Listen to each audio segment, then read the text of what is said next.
1948, they stopped the railroad trains in the village of Watkins Glen, New York, so they could stage a road race through the streets made up of asphalt, cement, and dirt.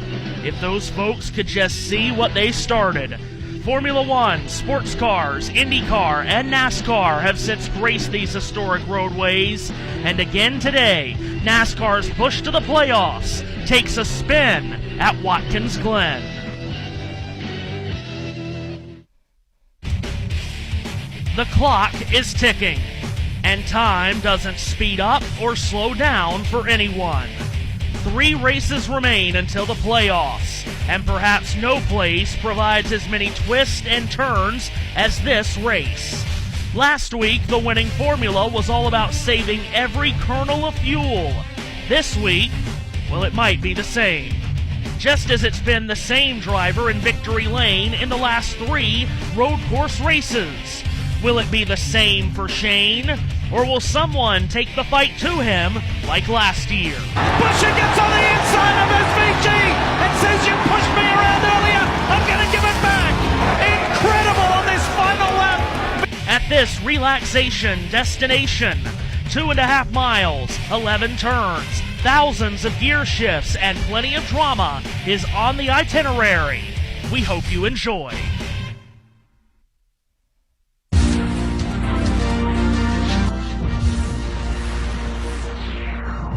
USRN, the Mixler leader in motorsports coverage, welcomes you live to Watkins Glen, New York for the NASCAR Cup Series Go Bowling at the Glen. It is race 23 of the NASCAR Cup Series season. Today, from this historic road course in the Finger Lakes region of New York, temperature soaring, might even hit 90 before the end of the day as Watkins Glen returns to its traditional August date. Hello one and all, I'm Matthew Owens, and the USRN Racing family welcomes you to Watkins Glen. Thanks for having us in for the race. 3 races remain in the NASCAR Cup Series regular season, and Watkins Glen plays a vital part in determining who makes and who fails to make NASCAR's postseason. With those 3 races remaining in the regular season, here is how the playoff standings stack up coming into the 24th race of the year. Denny Hamlin on 4 wins, still at the top of the championship standings. Kyle Larson with Christopher Bell and Shane Van Gisbergen have 3 wins each. William Byron's win in Iowa last week got him to 2 wins on the season, just the 5th driver with multiple victories. Also playoff eligible through wins on the season are Ryan Blaney, Austin Cindric, Chase Briscoe, Darrell Wallace Jr., Joey Logano, Chase Elliott, Ross Chastain, and Josh Berry. 16 drivers make the NASCAR Cup Series playoffs, which means 3 positions are currently taken on points. Tyler Reddick is 122 points above the cut line, Alex Bowman is plus 63, and Chris Buescher currently holds the final spot, 23 points above the cut line. Below the cut line is Buescher's RFK Racing teammate Ryan Preece. He's minus 23. Kyle Busch at 18th is minus 73. Everyone at Busch and below are in must-win situations to make the playoffs. Maximum point gain possible in one race this season with the addition of the Xfinity fastest lap point is 60. Meanwhile, the regular season championship also had a big shakeup last week. Byron's win jumped him from 2nd to 1st in the standings, and he's now 18 points ahead of teammate Chase Elliott. Kyle Larson has slipped to now 45 points below William Byron. Denny Hamlin is 51 out of the championship lead. The regular season champion will be determined in 3 weeks' time at Daytona, and the champion of the regular season receives an additional 15 playoff points. That's equivalent to 3 race wins. So both championships, of course, are major stories here as we come to Watkins Glen, as the championships are always major stories once we get to this part of the season. Seth Eves and Matt White with me today up here in the Finger Lakes region of New York. It is always one of the best trips for NASCAR each and every year. And it's another road course race. So, Matt, everyone has been talking about it all week long. Back to a road course? Will it be SVG domination again? He's won the last 3 road course races, and he's done it all from the pole. But yesterday, he did not win the pole. He did not. He didn't win, of course, here last year, as we heard in the clip, bringing you in there with Chris Buescher snatching it away on the final lap. Hello, everybody. Good afternoon. Welcome to upstate New York. Glad to be back with the Super Booth. And it is, as you've been talking about there, Matthew, coming to crunch time in both the playoff standings and that regular season championship, which we've been very keenly keeping an eye on. William Byron's win last week doing him wonders in that sense, and jumping him up into the head of that little table ahead of Chase Elliott. So both of the championships are in great focus here today. Let's talk about the race to make the playoffs, Seth Eves. Tyler Reddick and Alex Bowman are both relatively safe on points. They just need to avoid new winners. Of course, they could very well win today. Bowman's won on a road course before, and Reddick's won on road courses multiple times in his career. But Seth, the real story about the playoffs are those 2 RFK teammates, one above the cut line, one right below, and Chris Buescher and Ryan Preece. Yeah, the RFK cars, right on the edge there. Of course, Buescher won this race 1 year ago. Another win would be most impressive for him. And then, of course, you look at the fact that Ryan Preece obviously just needs a desperately needs a good run. You don't always think of him as a road course racer, though, so that could make things interesting today. So maybe they'll use a strategy pull. We'll see. Strategy is going to be all over the place here today, as they always are on road courses, just like they were last week on the short track in Iowa, Matt. William Byron going the last 145 laps without a fuel stop to get his second win of the year. The meaning, the weight behind Byron finally getting his first win since the Daytona 500 is what to you? Well, massive. And he lost out at Michigan, didn't he, in a few months back on fuel. And then was running very high up at Indianapolis last month before having running out in the final stages there. So they've been struggling outside of those 2 races. We haven't really talked too much about the 24. Been a bit of a struggle through the summer, but they've come out swinging. And that win last week is a good win at the right time for that team as we head into the playoffs, and that would set them up nicely for a couple of the tracks at the early portion of the playoffs. You think of New Hampshire and Gateway in there. Iowa kind of in that similar and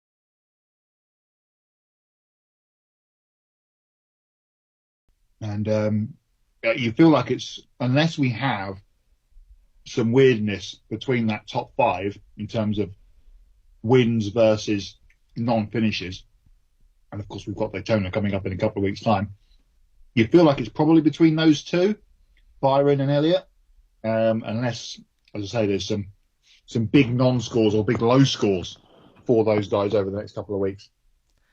Now, Watkins Glen, such a unique racetrack. We go to a lot more road courses these days than we used to, but this is one of the OG road courses for NASCAR. They came here in a few times, sprinkled through the 50s and the 60s, came back here in the mid-1980s, and they've been here every year since, for the exception of 2020. So this is one of the OG road courses. It's a great trip for everybody. Everyone loves coming to this region, but the racetrack itself is demanding. And Seth Eves, yesterday we sat here and called the Xfinity Series race, which was a grinded out, hard-hitting affair. That it was. It just a wild day in multiple ways yesterday at the Xfinity Series race, but those Xfinity cars and these Cup cars race differently. So I don't know if we should really expect the same kind of race today. Because obviously this car has its issues on the road course. There's no doubt about it. So, I mean, we'll see. We'll see how it all works out. But at the moment, the hope is that we get a solid day's race. More about the intricacies of that Xfinity Series race later at the end of Stage 2, as Seth will give us his hot lap. But we do have to talk about the winner of yesterday's Xfinity Series race now, Matt. Connor Zilisch winning yet again, third road course win of the year, sixth win of the season in the series.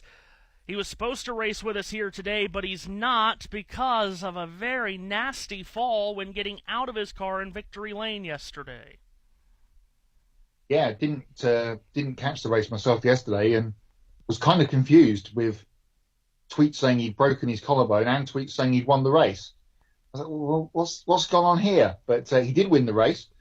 Hard-fought battle with SVG in the mid-part before those two got tangled up and Shane ended up in the fence.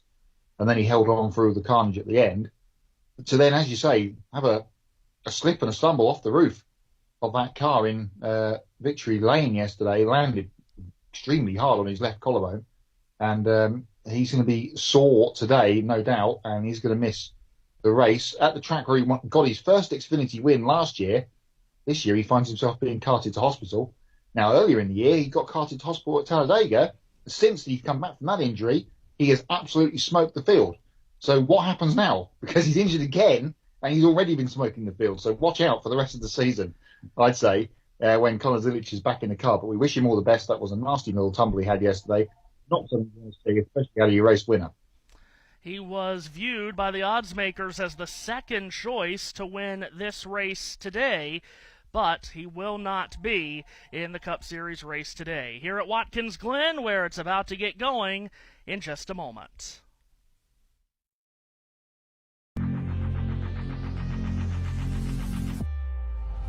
Grid Network is your home for all the latest news, highlights, and analysis in the world of motorsports. Tune in to Grid Tonight, your weekly motorsports news program, every Wednesday evening. Then watch Grid Live pre-race, wrap-up, and encore every Saturday, Sunday, and Monday as we discuss each weekend's races. Subscribe to Grid Network on YouTube to watch all our live programming and catch up on past episodes. What's up, sports fans? I'm your favorite West Coast Wisconsinite, Bernie Bango, and if you're a cheesehead, come listen to my show, Big Cheese Sports, where we road trip around America's Dairyland, previewing, reviewing, predicting, debating, and digging into all that is Wisconsin sports at the college and pro levels. Join me on IE Sports Radio, Sundays at 1 p.m. Central Standard. Bernie out.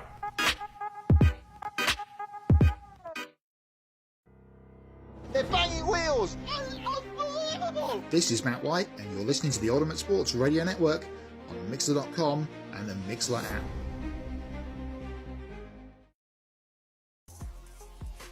Hello, ladies and sinners. Hello, sports fans around the world.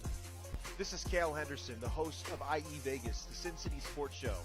If you folks are interested in sports in the Vegas area, if you're wanting to have a blast, this is a show built for the Vegas sports fans. Tune in Tuesday, 7 p.m. Pacific Standard Time to 8 p.m. Pacific Standard Time. The Sin City Sports Show, presented by IE Sports Radio, your direct feed for all that is sports.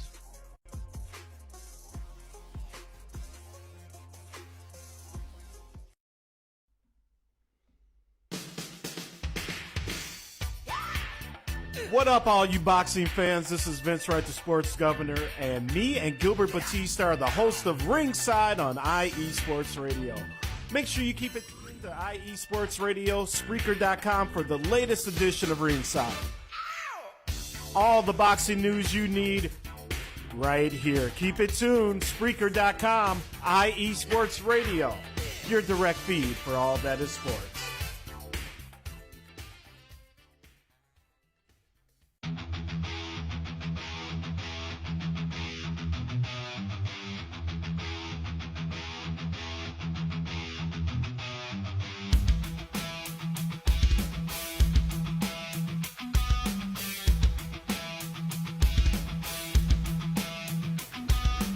What is going on, everybody? This is Ben Mattero, the host of the Yinza Report, right here on IE Sports Radio. I'm bringing you the latest in the Steel City, the City of Champions, from the Steelers, the Penguins, the Pirates, as well as the college game with both Penn State and Pitt. You could join me every Tuesday afternoon at 1 o'clock Eastern Standard Time, right here on IE Sports Radio, where I'll be talking about everything from the Steel City, the City of Champions, right here on IE Sports Radio, your direct feed for all that is sports.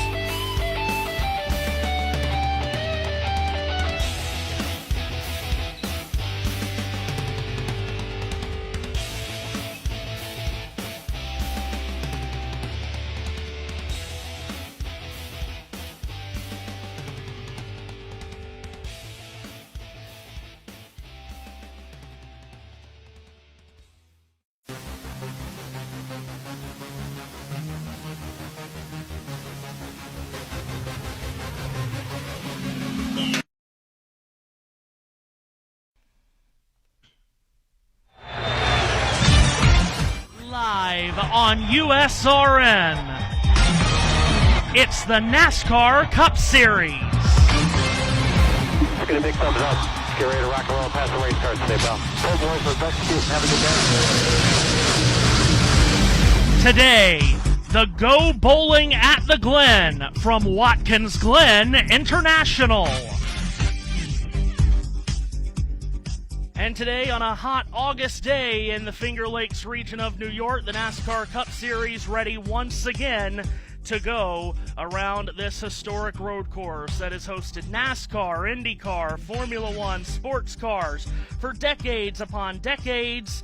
And once again, the NASCAR Cup Series is here, ready to go from this 11-turn, 2.5-mile road course. Matthew Owens, Seth Eves, Matt White, ready to go here from Watkins Glen. We are glad to have you with us as we get set to go for the Go Bowling at the Glen. We've talked about all of the championship implications and all of the storylines coming into this race here this afternoon, and we are so excited to get it going. The engines have been fired. Over the last 3 road course races, Michael McDowell has 2 top 5 finishes and had a dominant car in Chicago that ended in a mechanical failure. McDowell's 23rd of the championship standings coming into the regular season's final road course race, which presents a prime opportunity for McDowell to shake up the playoff picture. Another driver that needs a win is Kyle Busch, not only to make the playoffs, but to end a stunningly long 80-race winless drought. Perhaps Watkins Glen is where it can happen.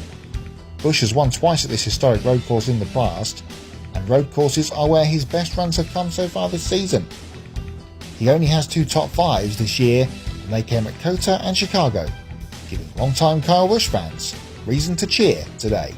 3 races left in the regular season, 3 RFK cars directly in the spotlight. Chris Buescher is the defending winner of this race, and he is the one that currently holds the last playoff spot by 23 points. He has that spot just ahead of teammate Ryan Preece, who has finished inside the top 15 in the last 3 road course races and comes in off back-to-back top 5s at Indy and Iowa. But it was Brad Keselowski who really shined last week, winning 2 stages, leading 68 laps, and finishing 3rd, giving all Brad K fans reason to believe he can win his way in. Not to rain on their parade, but Keselowski hasn't scored a top 10 in the last 19 road course races.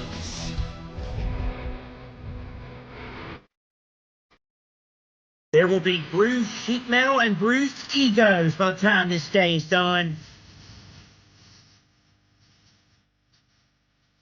It's time to drop the hammer.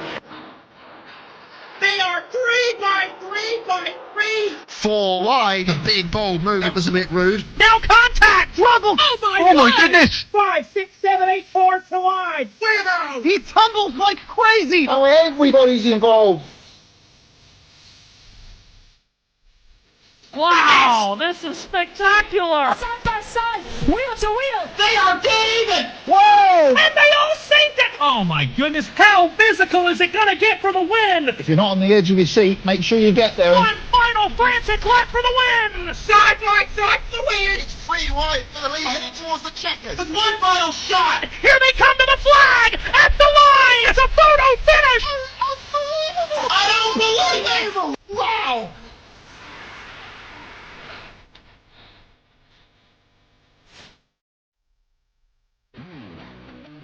Parade and pace laps underway on a sunshiny day in Watkins Glen, New York, where we're ready to go road racing for the final time in this NASCAR regular season.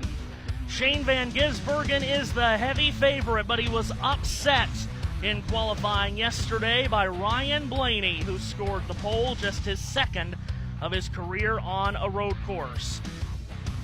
Ready to go for 90 laps here at Watkins Glen. We are glad to have you with us here on USRN for what should be an exciting day. And as we've talked about, it should be a very important race and an impactful race to see who makes and who doesn't make the playoffs.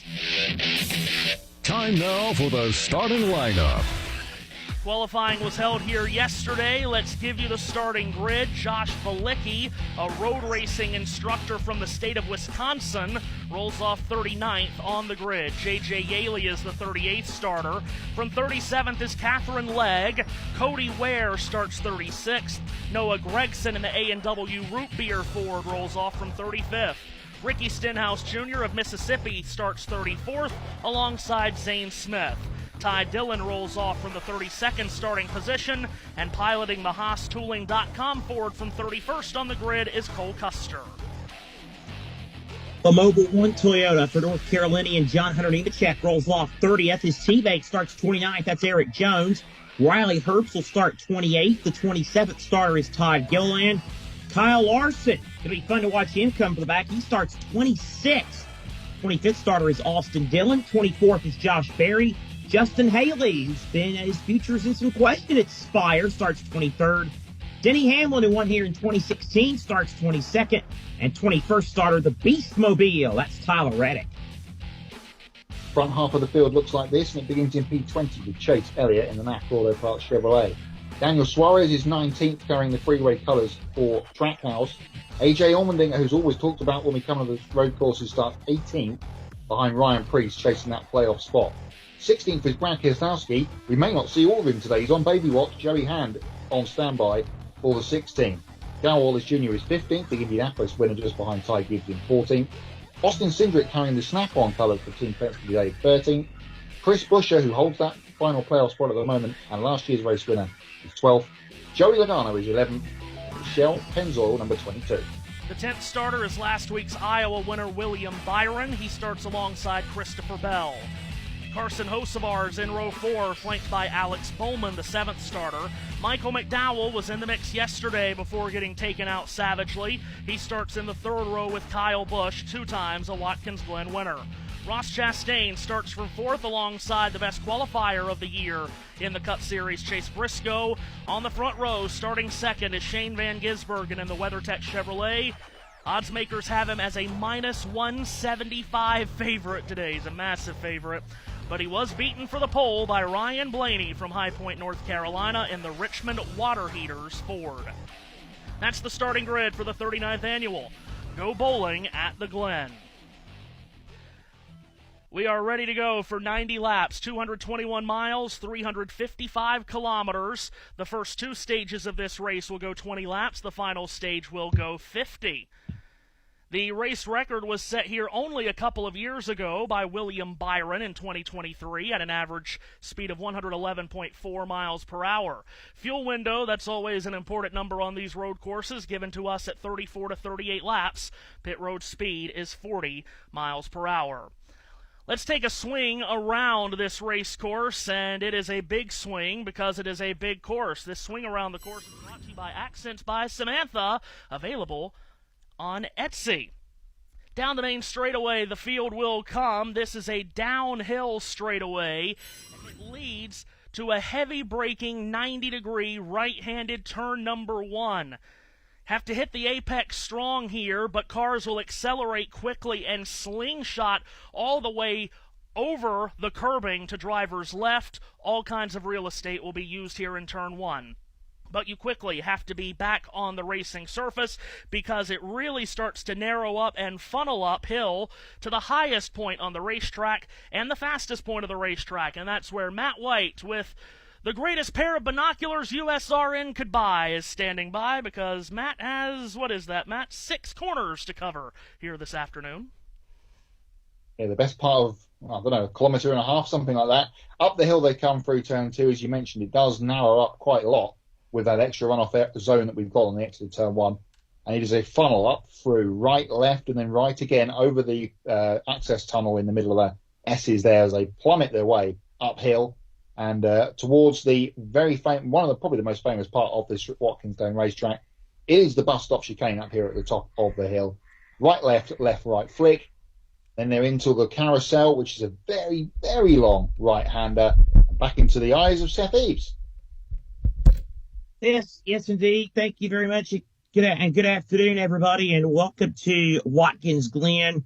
When they exit when they head that way, they'll head into turn number 9, that left-hander, and it's been the site of some real beating and banging and bumping and grinding over the years, and it was the scene of the crime last year when Chris Buescher bumped Shane Van Gisbergen to the final lap, muscled his way through to get the win.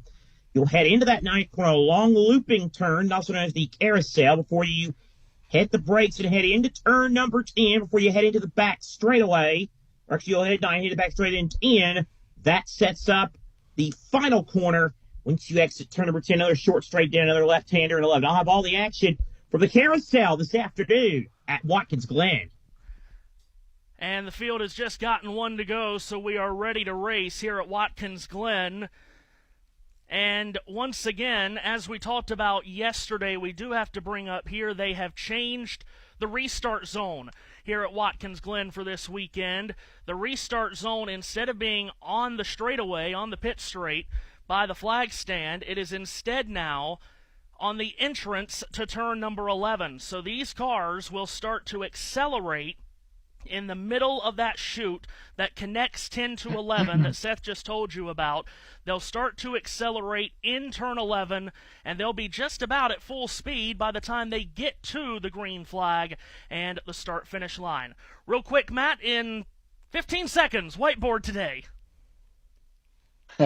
Avoid wrecks, have enough fuel in your car, and if you're looking for stage points, you need to go and grab those too, and few people are. Obviously, the guys around the playoff cut-off line and those chasing stage points for championship playoff bonuses later on in the year. Should be a good one here at the Glen. Lights are out atop the Toyota Gazoo Racing Supra Pace car set. They are coming to that new restart zone, and we're ready to go. We indeed are. A big day. 3 races left in the regular season. A road course, a short track, and a super speedway. 3 different tracks, all kinds of variables to come into play. How's it all going to work out? The 21-day stretch run to figure out NASCAR Sweet 16 cranks up here, and for the start of the Go Bowling at the Glen, Wanaco, North Carolina's Matthew Owens. Field accelerating through turn 11. The green flag is waving, and it's time to drop the hammer at the Glen. Ryan Blaney choosing the inside lane to driver's right, wheel to wheel with Shane Van Gisbergen, downhill, downshifting into turn 1, and making the first 90-degree corner in front is Blaney with SVG coming at him. He sticks the nose up the inside to Shane through 2. Blaney will hold him off for the moment as they head uphill. Chase Briscoe slid into 3rd, plays ahead of Ross Chastain. That is the top 4 as they head through the S's for the first time. It's Blaney from SVG, and Shane having a poke out of the slipstream as they head towards the bus stop for the first time. It's the 12 car out front from the 87 and then the 19. Through the flick-flacks of the bus stop they go. They're heading towards the carousel. Blaney leads the carousel for the first time at full speed. Then it's Van Gisbergen and Briscoe running 1, 2, and 3. That's your top 3 as they head out. Blaney a little bit wide. Van Gisbergen thought about making a move. Couldn't quite make the pass stick. They'll head into turn number 10. Blaney keeps the lead. Everybody single file for about the first 15 or so positions. Never mind that, though. Here's A.J. Allmendinger trying to make a move.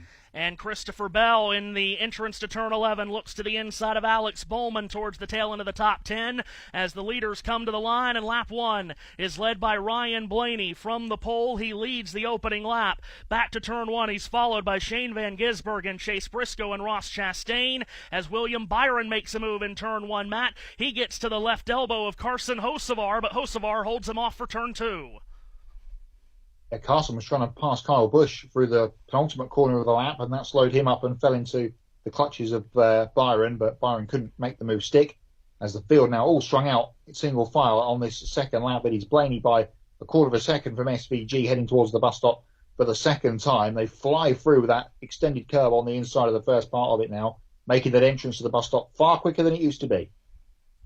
So it's Blaney with the lead, Shane in second, then Briscoe, Chastain, McDowell, Busch, Hocevar, Byron, Bowman, and Bell. That is your first 10. Blaney keeps the lead by about a car length as they approach that number 10 corner. Blaney keeps the lead. There's the breaking point. There's the left-hander in 10. Blaney still the leader. Blaney hauling Van Gisbergen by a car length into turn number 11, one of the 3 90-degree corners on this racetrack. They sweep up back to the main straightaway. Powder blue-colored guardrail to driver's left. This is a great picture as Blaney crosses the line, holding on to the lead ahead of Shane Van Gisbergen. Seth mentioned Chase Briscoe still riding in the 3rd position. Further back, Daniel Suarez, Tyler Reddick, all kinds of traffic in the middle of the pack, Matt. Almost having to go JBM style there, but commentating via timing screen.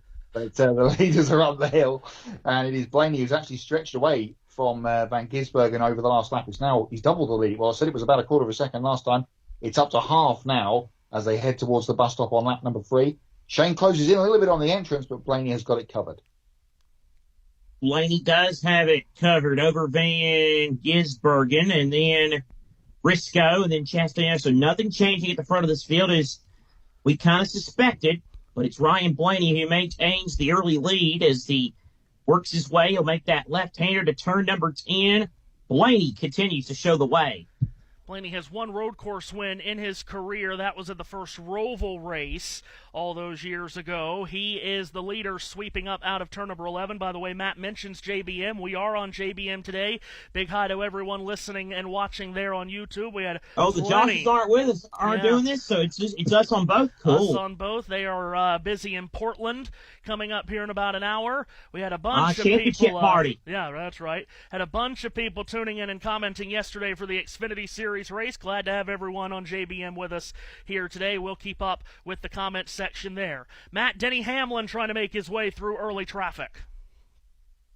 Well, he's actually fallen back. I was going to bring this up, and we've now picked him up on screen thanks to our colleagues at USA. He started 22nd, and he's all the way down to 29th here in the opening foray. Seth mentioned that there wasn't much changing at the front, but Denny Hamlin is on the backslide here, not progressive at all in his Camry. He's about to be overtaken by the car he owns. Riley Herbst up the inside of him at the bus stop, so another position lost for the 11. All right, and now he's feeling the heat from Ty Dillon. I was wondering why when that camera went to Ty Dillon, like the in-season tournament's over. Why are we focused on him? But Denny Hamlin obviously has the issue. William Byron, by the way, complaining of a tight condition. Apparently he went wide, that right on cue. There it is.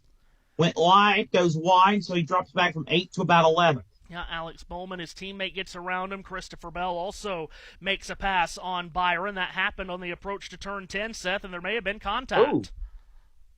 Ooh, I believe you're right about that. Alex Bowman getting a little rough there with off the train. Thought they were a little rough there with his teammate. My gosh. And Byron still back pedaling here, Matt.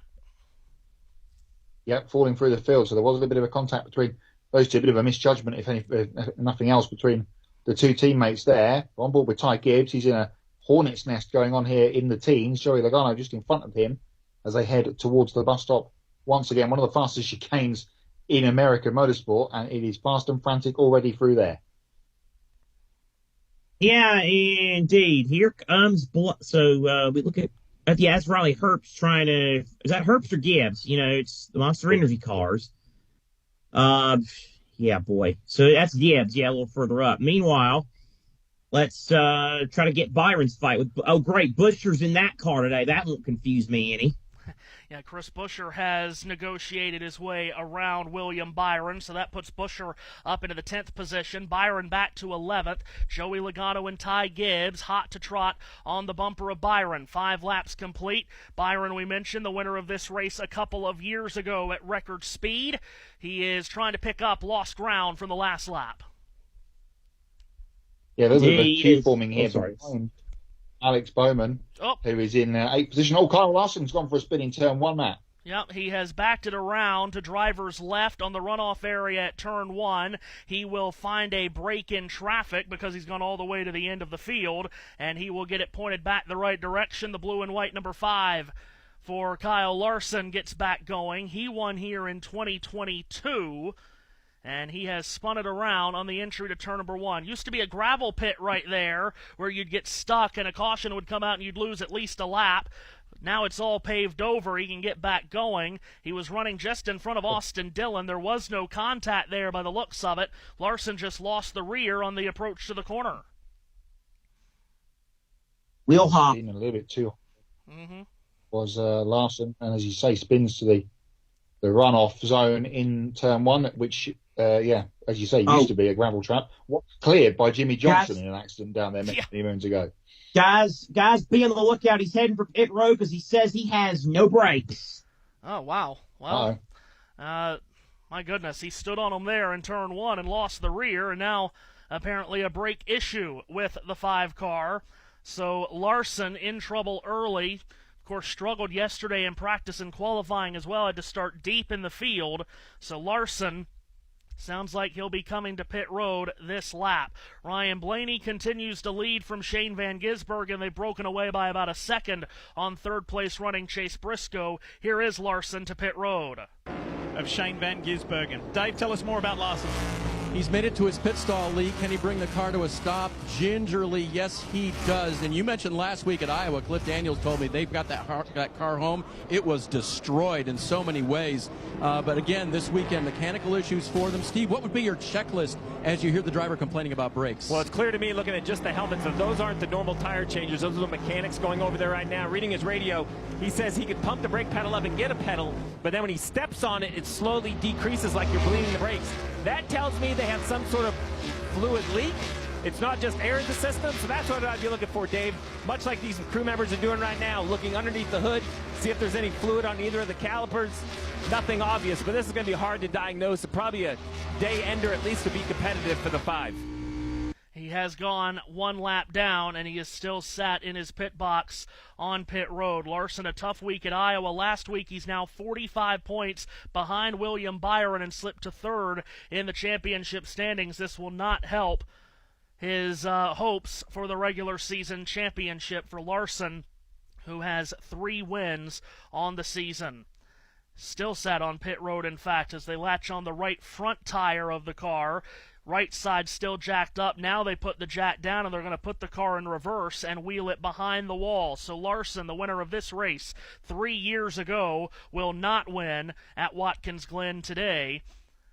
And he has had a tough go at it on really all the road courses so far this year. Really, you haven't seen much of Hendrick at all on the road courses so far this season.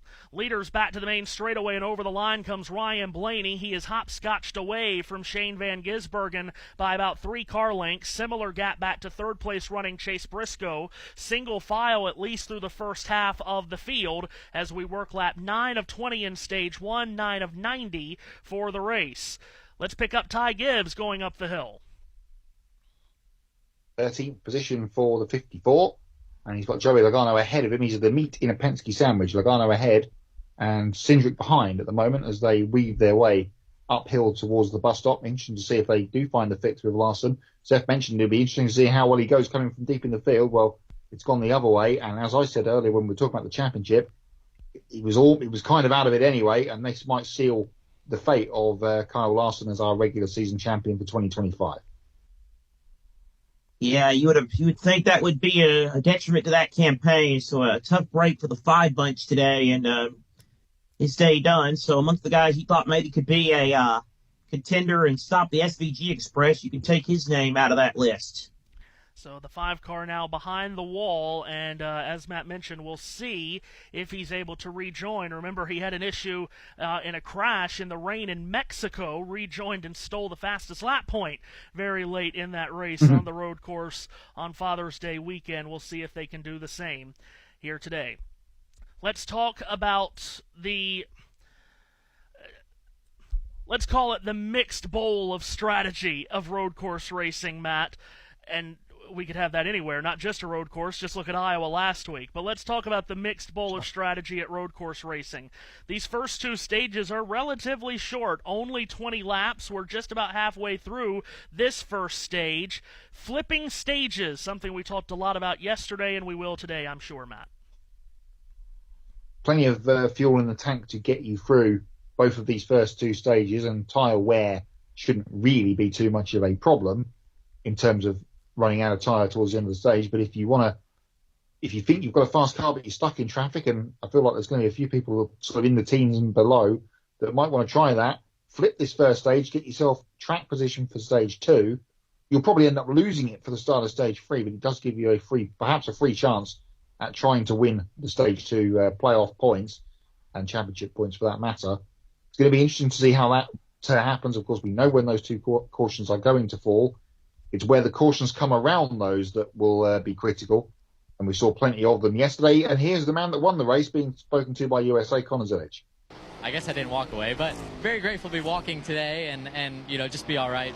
Thank you to all the medics who took care of me, everybody who reached out and, wished me well. I do appreciate it a lot. And, yeah, I was climbing out of the car, and, obviously the window net was on the door, and as soon as they started spraying water, my foot slipped, and the last thing I remember was being halfway down and falling. So, glad it wasn't any worse, and that the collarbone is the extent of the injuries. But, hate I couldn't make it to the race today and give myself a shot to go get a good result for Trackhouse and Red Bull. So what happens from here? Because obviously you're contending for an Xfinity Series championship. You have the benefit of no weekend or no race next weekend. You're not racing Richmond. So what happens next, and how long until you're back in the car? Yeah, we're still working out with all the doctors to figure out what's going to be the next steps, but I've got a little motivation from Shane, my teammate. He had a plate put in and raced the weekend after, so I don't know if I'll be that quick, but hopefully my young bones will heal fast, and I'll be able to get back in it as soon as possible. It's fantastic to see you back. Thank you, Marty. I appreciate it. All right, Connor Zilic at the track, Lee, and hanging out with everybody, talking with folks in the garage area. So cool to see him back after the incident after the race yesterday. I'm far from a TV director or producer, but that feels like that could have happened in pre-race. But anyway, we carry on with 9 laps to go here in Stage 1 at the very least. No matter if we are in pre-race or during the race, it's nice to hear from Connor and that he seems to be doing okay, Seth. I know you like to pretend you're a TV director, but I'm just going to I'll one-up you there, big shot. You ever thought maybe this would be the perfect time to do it because there's no action on the racetrack? Always action on the racetrack, Seth. Always something to take from the great Murray Walker. There's always something going on. I only know if he could polish this turn the first 11 laps. Well, you're really keeping our audience. You're doing a great job at it. Kudos to you. Let's talk about Denny Hamlin, Seth. He's actually coming. You want me to lie to the public? You want me to sit here and lie? Well, politicians do it every day, of course. We're not politicians, damn it. We're supposed to be better than that. We're not politicians and college football coaches. By the way, Sun Heung-min, he's going to help the U.S. win the World Cup, right? Oh, God almighty. Scheffler and Fleetwood tied for the lead. Denny Hamlin, we talked about how he had backpedaled on the start. He has found a spot on the racetrack. It is staying there in 29th. Really tough weekend at Iowa, though, last week, Matt, for the 11 team, and it hasn't started out too well this weekend either. Yeah, he had a terrible weekend, didn't he? Last week was involved in a couple of incidents and spins and just had really no pace at all. Everything Sucks was the title of his podcast last week, and at this moment in time, he'd probably be Everything Sucks Volume 2, the way this start of the race is going. Here's Briscoe and Chastain for third, Sam.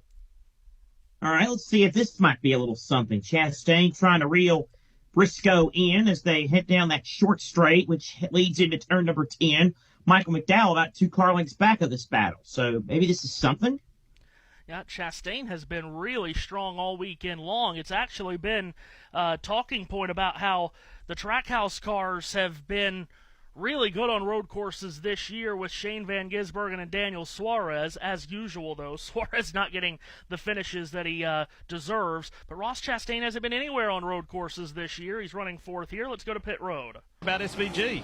You know, it's funny, though, when you talk to Chase Briscoe after that Sonoma race, Lee, where he finished second to SVG, he said, the frustrating part for me is I could see SVG wasn't even going 100%. Could SVG be not going 100%, sitting in second place as well? Listen to the radio. How are your tires there firing off? Not too bad. Probably a little better than him. He just got a bit more rear end than me on exits. Copy that. SVG later said in the conversation, I'm just hanging out, Steve, saving my rear tires. So let's have a discussion about that. How much will that be a factor today for the drivers, kind of saving those rear tires? It kind of became the story of the Sonoma race a few weeks ago. Yeah, this tire compound seems to start tight and then basically quickly just go away with the back of the car. And one thing at Sonoma, it's more acceleration. Here at Watkins Glen, it's so fast, it's just leaning on it. No lateral grip, which can make it nearly impossible to make speed here. Well, and he has... Marty really likes to shape the direction of the conversation, doesn't he? TV directors. Yeah, exactly right. Anyway, it is Blaney from Van Gisbergen, and those two are now 4 seconds clear of Chase Briscoe and the Chase pack behind, as we have 6 laps to go in stage 1. Let's pick up the traffic from 7th on back on the course. Yeah, we've got that Briscoe, Chastain, McDowell gaggle. Bush is a bit on his own in 6th. And then this queue, Hocevar, Bowman, Bell, Buscher, and the rest from 7th on back. Carson's got around Alex Bowman while we were looking elsewhere. Bowman was at the front ahead of this queue earlier on. Good to see another good, strong run for Carson Hocevar. But this battle is closing up here for third, Seth. Yeah, indeed, Chastain, very close to Briscoe. McDowell's not too far back. Of course, McDowell has the race sponsor, so you know he'd like to have a good run because of that. Meanwhile, Van Gisbergen not letting Blaney get too far away at the front on the approach to 10. Chastain, he'll try to pack it in. Still not close enough, though, to make a pass. It will be 5 laps to go in stage 1 once the leaders reach the line. Blaney and Van Gisbergen come to the stripe now. Then it's Briscoe, Chastain, and McDowell, that 3-way fight for third that Matt and Seth just brought you. Kyle Busch kind of on an island to himself, running in the 6th position. Briscoe, it feels like so often this year, Matt, when the conversation has been around Chase Briscoe, it's been, well, James Small and Martin Truex Jr. always ran well here, so we expect Chase Briscoe to run well here. And I've gotten the sense through the year that Chase Briscoe's kind of getting annoyed at that, but I'm about to say it, James Small and Martin Truex Jr. always ran really well here, and Chase Briscoe's been good so far this weekend. Yeah, he really has, and another strong road course run after, as Marty said, a great run at Sonoma a few weeks ago. Leaders closing back together here as we get to the end of the stage. Ty Gibbs just pitted on that last lap. Indeed. So here is Van Gisbergen again, about a car length back of, or 2 car lengths back of Blaney as they head for turn number 10. Again, Van Gisbergen close but no cigar. I think he's going to wait and make his move to about 2 to go in the stage because he needs the stage win. Yeah, and I'll be really interested to see how these two play the end of this stage. They stay out on the racetrack this time, coming to 4 to go in the stage, but here come a couple just behind to pit road. Chase Briscoe from 3rd, Ross Chastain from 4th, Christopher Bell from 9th, William Byron from 11th, all on pit road this lap. So too is Brad Keselowski and Austin Cindric. Tyler Reddick pours into the pit lane. Pit road speed limit 40 miles an hour. You pit the cars backwards here at Watkins Glen. Let's head down to pit road here.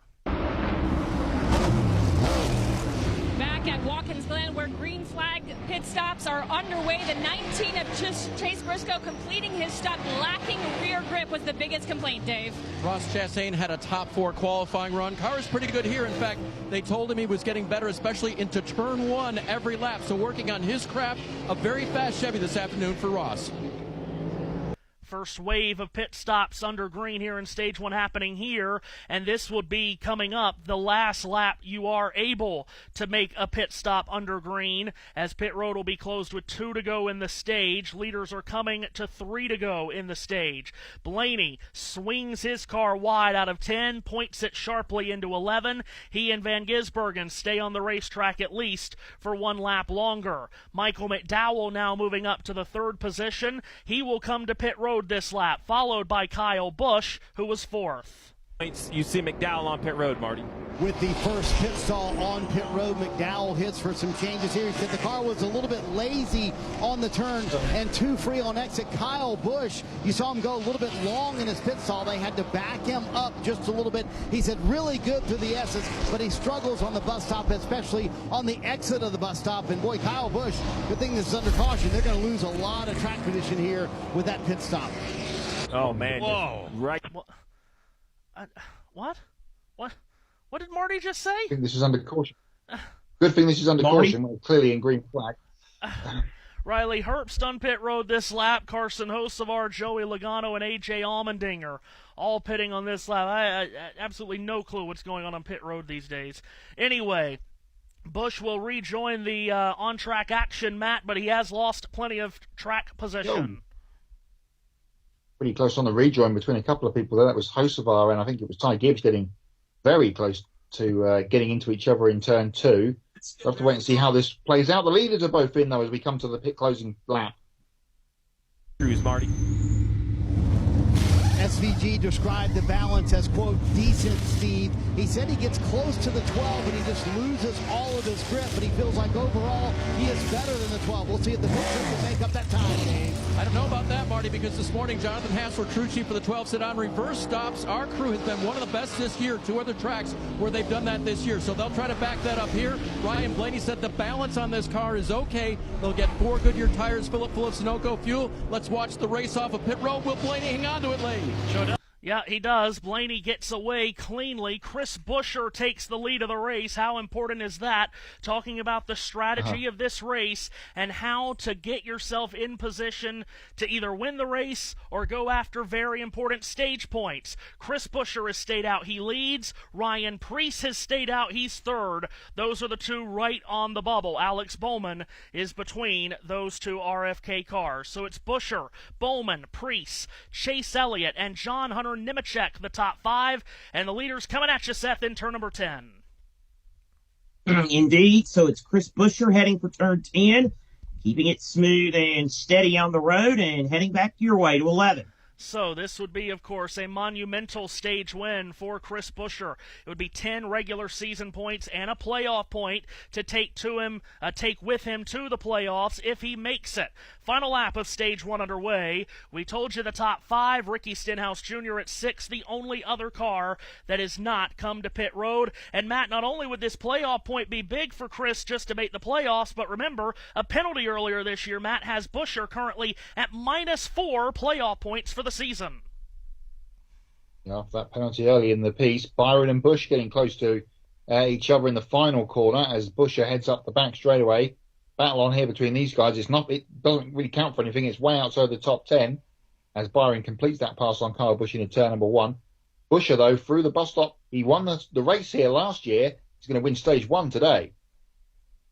Yeah, indeed he is. So Chris Buescher just smoothly going through the carousel, now heading on to the short straight, which will lead him in to turn number 10. It is Chris Buescher who has the lead. Here he comes. He'll make the left-hander for 10, and he's heading for the stage win, Matthew. So here comes the Submarine, sleek and still, into turn number 11. Chris Buescher accelerates off the final corner, green and white checkered flag in the air for his 2nd stage win of the season and 6th of his career. Buescher wins stage 1 at Watkins Glen. Alex Bowman is 2nd. Ryan Preece is 3rd, followed by Chase Elliott, John Hunter Nemechek, Ricky Stenhouse Jr., Ryan Blaney, Shane Van Gisbergen, and Chase Briscoe. So stage 1 in the books here at Watkins Glen International, and as we anticipated, strategy playing a huge role in it, as to the point that you were talking about earlier, Matt. Buescher, Preece, Bowman, Elliott, all of these guys, they get these points, but they don't get them for free. You're going to have to pay a charge for those points, and that charge is track position. Yeah, no surprise at all to see Ricky Stenhouse Jr. stay out there, and they pick up a bunch of points as well. But those guys are all going to fall out of this top running order when they come to the pit lane here under this first caution of the day. So Buescher, Bowman, Priest, Elliott, Nemechek, and Stenhouse, the 6 that did not pit. Also, Cody Ware did not pit, and he got a stage point because of it. 10th for Cody in stage number 1. So we're under caution now with 20 laps on the board here at Watkins Glen. Want to catch up in the comment section on YouTube on JBM. Nathan Troxel says hi to everyone. Happy race day. Robert Perkle says hello, everyone. Love the competition in NASCAR. You see top 25, any could win, and the next 10 can't be overlooked. Equipment gets it done today. Also, he goes on to say equipment took a big bite, taking the 5 out, Robert says. Keep those comments coming on YouTube. Keep them coming, of course, if you're listening on Mixlr or the Mixlr app as well. We'll only have about 7 cars or so on pit road under this caution, so we will keep you updated with anything that happens there. We'll get the running order reset for you on the restart, but Matt told us before we went on the air that our Stage 1 race break has plenty of information in it, and that's good, Matt, because caution laps around here do take a while, so let's go. Stage 1 is done, and it's time for On This Day in Racing History on the Ultimate Sports Radio Network. And, Matt, we had a really good list yesterday that Seth told us, so, Matt, sounds like you have a good list today as well. Well, let's hope I can top that. Thank you to you. Thank you to Dan. Let's start with the birthday list. It's at the IndyCar is in Portland today, because it's Yuri Vips's birthday, and he always pops up at an IndyCar race at Portland. Happy birthday to him. Ritomo Miata as well from the Formula 2 paddock, his birthday. This year's Formula E champion, Ollie Rowland. Happy birthday, champ. His birthday today as well from the IMSA paddock. Frederick Vervish and LMP2 championship leader, PJ Hyatt. Their birthdays today as well. Donnie Schatz's birthday today. I'll get a rise out of one of you. And also former Le Mans winner Eric Ellery's birthday today as well. The races that have happened on the 10th of August, which is today's date, in the past, in 2019, we had 2 NASCAR races. One of them was at Michigan, the Corrigan Oil 200 for the Truck Series, won by Austin Hill. More on him later. And the Xfinity Series was at Mid-Ohio for the B&L Transport 170 at Mid-Ohio. Austin Cindric getting the victory because, when he was in the Xfinity Series, he used to win on all the road courses. Not happened so much in the Cup Series. The last time the Cup Series ran on this date was 2014, and someone that everyone mentions every week when we come to a road course race actually got the win that day. AJ Allmendinger with a Cheez-It 355 win right here at Watkins Glen. Seth, on the same day. Real quick, sorry, Matt. Seth, I know you really enjoy reliving Allmendinger winning that race. Yeah, heck of a battle with him and Ambrose. Really was. And a lot of emotion shown by AJ. That was his first win, of course. Yeah, much like the win at Indy a couple of years ago as well. On that same day in 2014, the Continental Tire Road Race Showcase was at Road America for the Tudor United Sports Car Championship. Christian Fittipaldi and Yao Barbosa getting the victory. Brad Keselowski won here at the Glen in 2013 on this date in the Nationwide Series, the Zippo 200.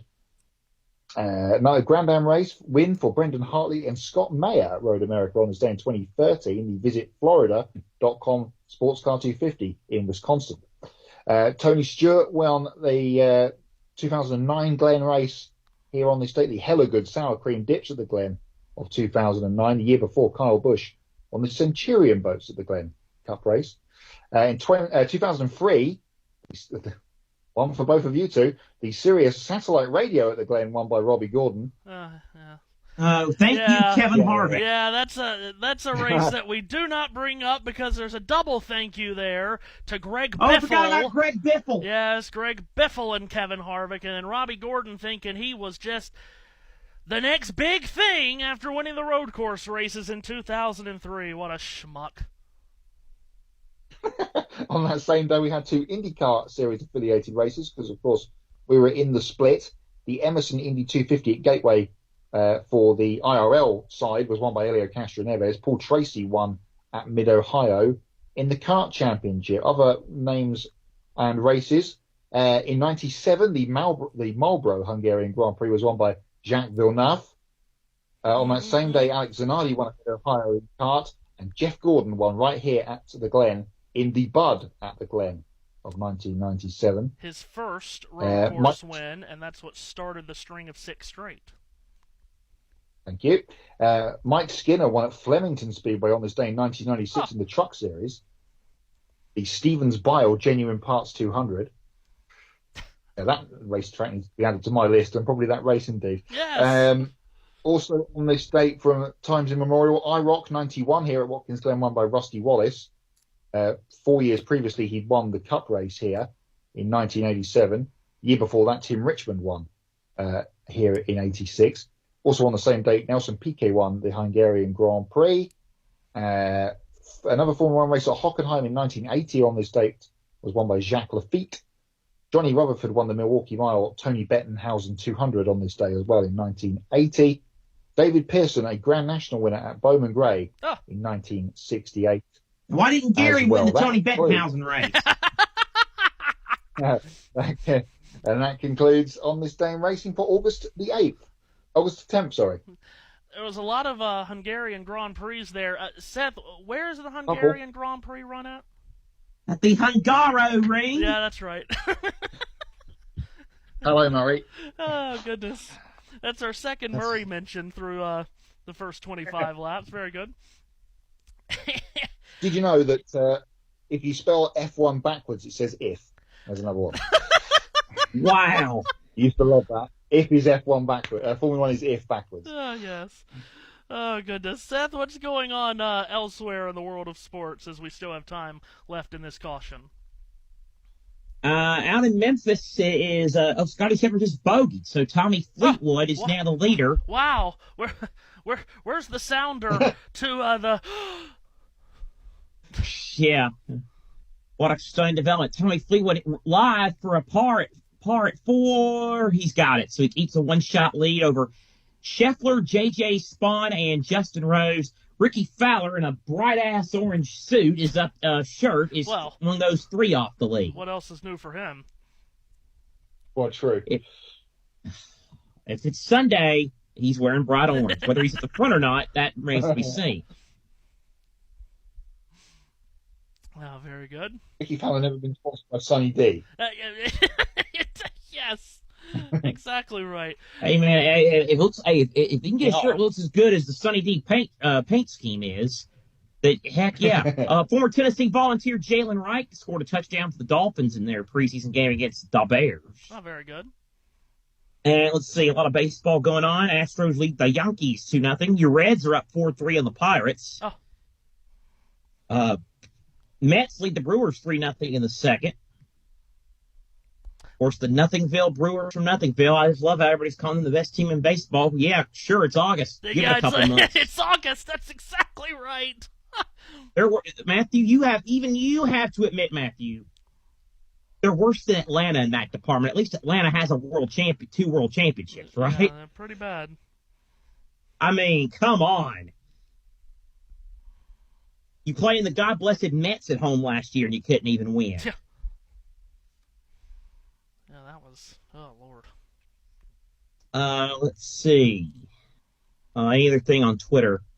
Kyle Larson is back on the racetrack, by the way. Just out of total curiosity, only because I had it on earlier, who won that game between New York and whoever it was? Minnesota and the lovely Cheryl Reed, he said sarcastically. Minnesota won 83-71. Any debris on the court? I think we're free. We're free, but the clock's still running. We're still playing basketball in New York. No debris caution so far. Very good, thank you, Seth. And on this day in racing history, now back to the tower. And Matthew Owens. Thank you very much. Sorry, I forgot about Screaming Dan. We're still green. We're still playing basketball in the WNBA. We're still green in New York. Quick mention. There will not be a buzzer. No, that's right. They didn't throw the thing on the court. Thank you. White flag was in the air.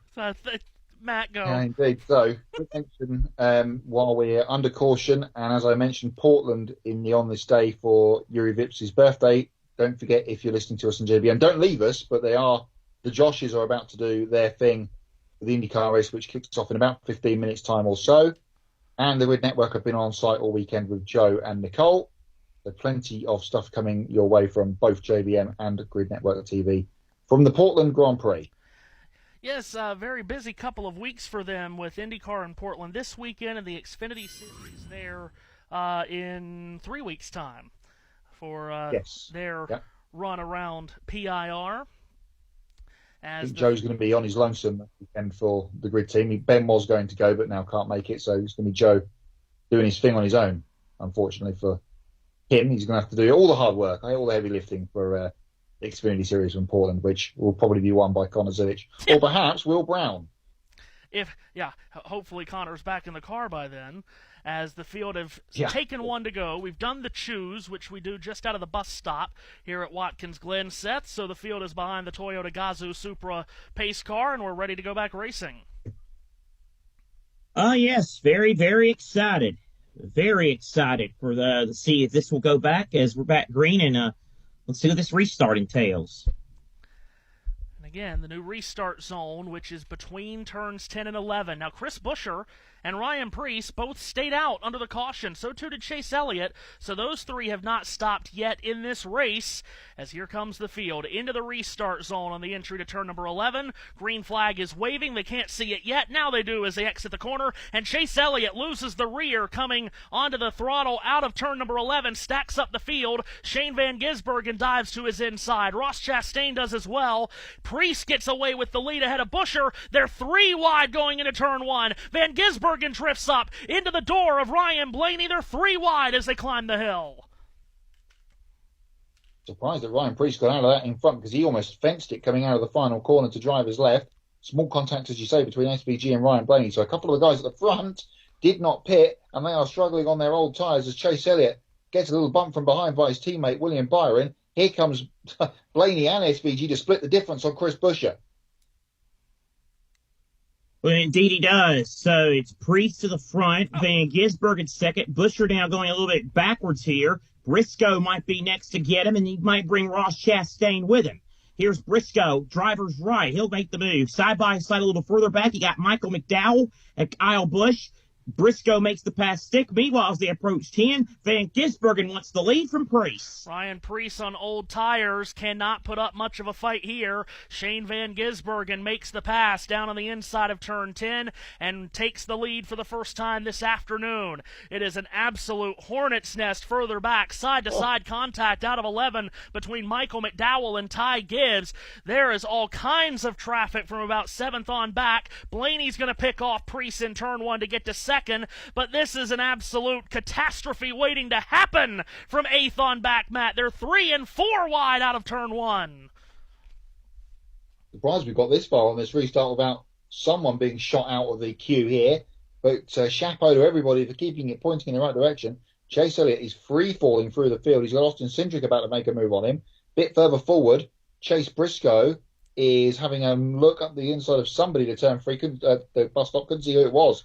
It was such a tight shot. In fact, he was just defending from Ryan Preece. Now Buescher's got it. Now Ross Chastain's going to give Preece the heave-ho. So Chastain takes another spot. He gets by the Ryan Preece automobile. And Preece now might be feeling the heat from his teammate Chris Buescher, William Byron, Kyle Busch. Load of cars coming near him there. It's it's a big gaggle wad behind Preece. About to eat him up. It certainly is, and the strategy of staying out on old tires has not worked in any shape or form for Preece, Buescher, or Chase Elliott. They are free-falling through the field. Michael McDowell goes all the way to driver's right near the pit wall to make the pass on Chris Buescher. Ty Gibbs has done it as well. Now Gibbs and McDowell are door-to-door going to turn 1. McDowell stabs the accelerator in the apex of 1, goes way wide, but gets hung up behind Preece. Mobile chicanes here, the 2 RFK cars. I think I know what they're doing on strategy. Once this calms down, I might try and tell you about it. But it's all going on back here. Still Gibbs and McDowell side by side. I think they've been side by side for about 2 laps. McDowell now clears Gibbs up the back straightaway briefly. Gibbs will have the inside running under the brakes for the bus stop, and he'll stuff it in. But McDowell will keep the spot. Willie Gibbs are on the dirt. He's close between these two. They're still banging doors. The problem with what you're saying about what you want to say about strategy is your strategy's no good if you're run over and wrecked. So that's true. I mean, hopefully you can explain to us here in a minute what the deal is. It looks like maybe it's calmed down as Ty Gibbs tries to look for a spot on Ryan Preece. He has to tuck back in line. Bubba Wallace, the pink McDonald Land car, getting a big-time pressure from Chris Buescher. Carson Hocevar is there. Wallace around the outside of Buescher at turn 11. Buescher again loses the rear on corner exit. Wallace will get past him. Hocevar and Joey Logano get invited into the battle. So too does A.J. Allmendinger. Further up, Ryan Preece is getting hosed again. Ty Gibbs works his way to the inside. And Tyler Reddick shoves Brad Keselowski off the road. Chase Elliott nearly goes around. Reddick gets ping-ponged around. How do they all stay straight again there? Reddick and Dillon getting together. We're on board with Chase Elliott. He's in the middle of this with Todd Gilliland as well. And Elliott now gets passed by Eric Jones. So he is free-falling through the field. The strategy which they're trying to work on is not working. As Seth mentioned, if you get wrecked, but if you go to the back of the field, it doesn't make it any better either. And they are free-falling through the field here. I think we need Tom Petty there. Free-falling. That's where they are right now. And as they continue to work through here, you're not missing anything at the front. All the action's back from the World Championship, the 21st place. Whoa, Josh Berry gets turned by Ty Dillon, who then got clipped by Todd Gilliland. Berry spins. He nails the wall on the short stretch on the X. His car it's a single car incident. He has yet to refire the car. It's in the runoff area, the hood facing the guardrail. He's going to try and pop a gear, get it out in reverse. And he's going to refire the Freightliner car. Yes, he does. But as Chase Elliott comes to pit road, but Josh Berry now will try to crab walk that thing back to pit road. So an issue for car 21. Josh Berry having some trouble here. And all the while, no caution. That's why Alan Gustafson quickly gets Chase Elliott to pit road. Though, rear grip going away on those older tires as they put fresh stickers on. And, as the fueler falls over the car, that's going to slow up the stop just slightly. But now the caution comes out, and what a break that is for Chase Elliott and the 9 team. Caution comes out to give us all a chance to catch our breath. Josh Berry finally gets to pit road. I'm assuming the caution is because he's dropped debris. He absolutely has on the short chute leading up to 10. Seth, what in the hell happened? Ty Dillon just got in the back of Josh Berry, and as he was trying to get it straightened up, Todd Gilliland hit him, and then Berry goes for a ride. And jeez, Todd, what are you doing? That could have been a terrible crash if Berry didn't scrub off speed before getting to that barrier to driver's left. Still hit it pretty good, but that could have been really, really bad. We have seen so many savage crashes at that portion of this racetrack. As when Larson gets the free pass, he's only 15 laps down now. Okay, very good. So Berry I'll be back in just a minute. I'm going to get some water. So Berry did get back going, as Seth mentioned, but Matt, the biggest break of all of this is from the 9 team. Alan Gustafson quickly on the radio telling Chase to get to pit road. He did. It was a slow stop, as you heard Kim Kuhn say, but it doesn't matter because the caution eventually came out. To Kim's point, as the fueler was coming back to the car with the second can, he stumbled across the right rear tyre, which was about to be fitted to the 9 car. And, but as you say, it has absolutely worked out very well for Chase Elliott. It's still, this might sound strange to you, but this still might work out nicely for Preece and Buescher. I tell you why.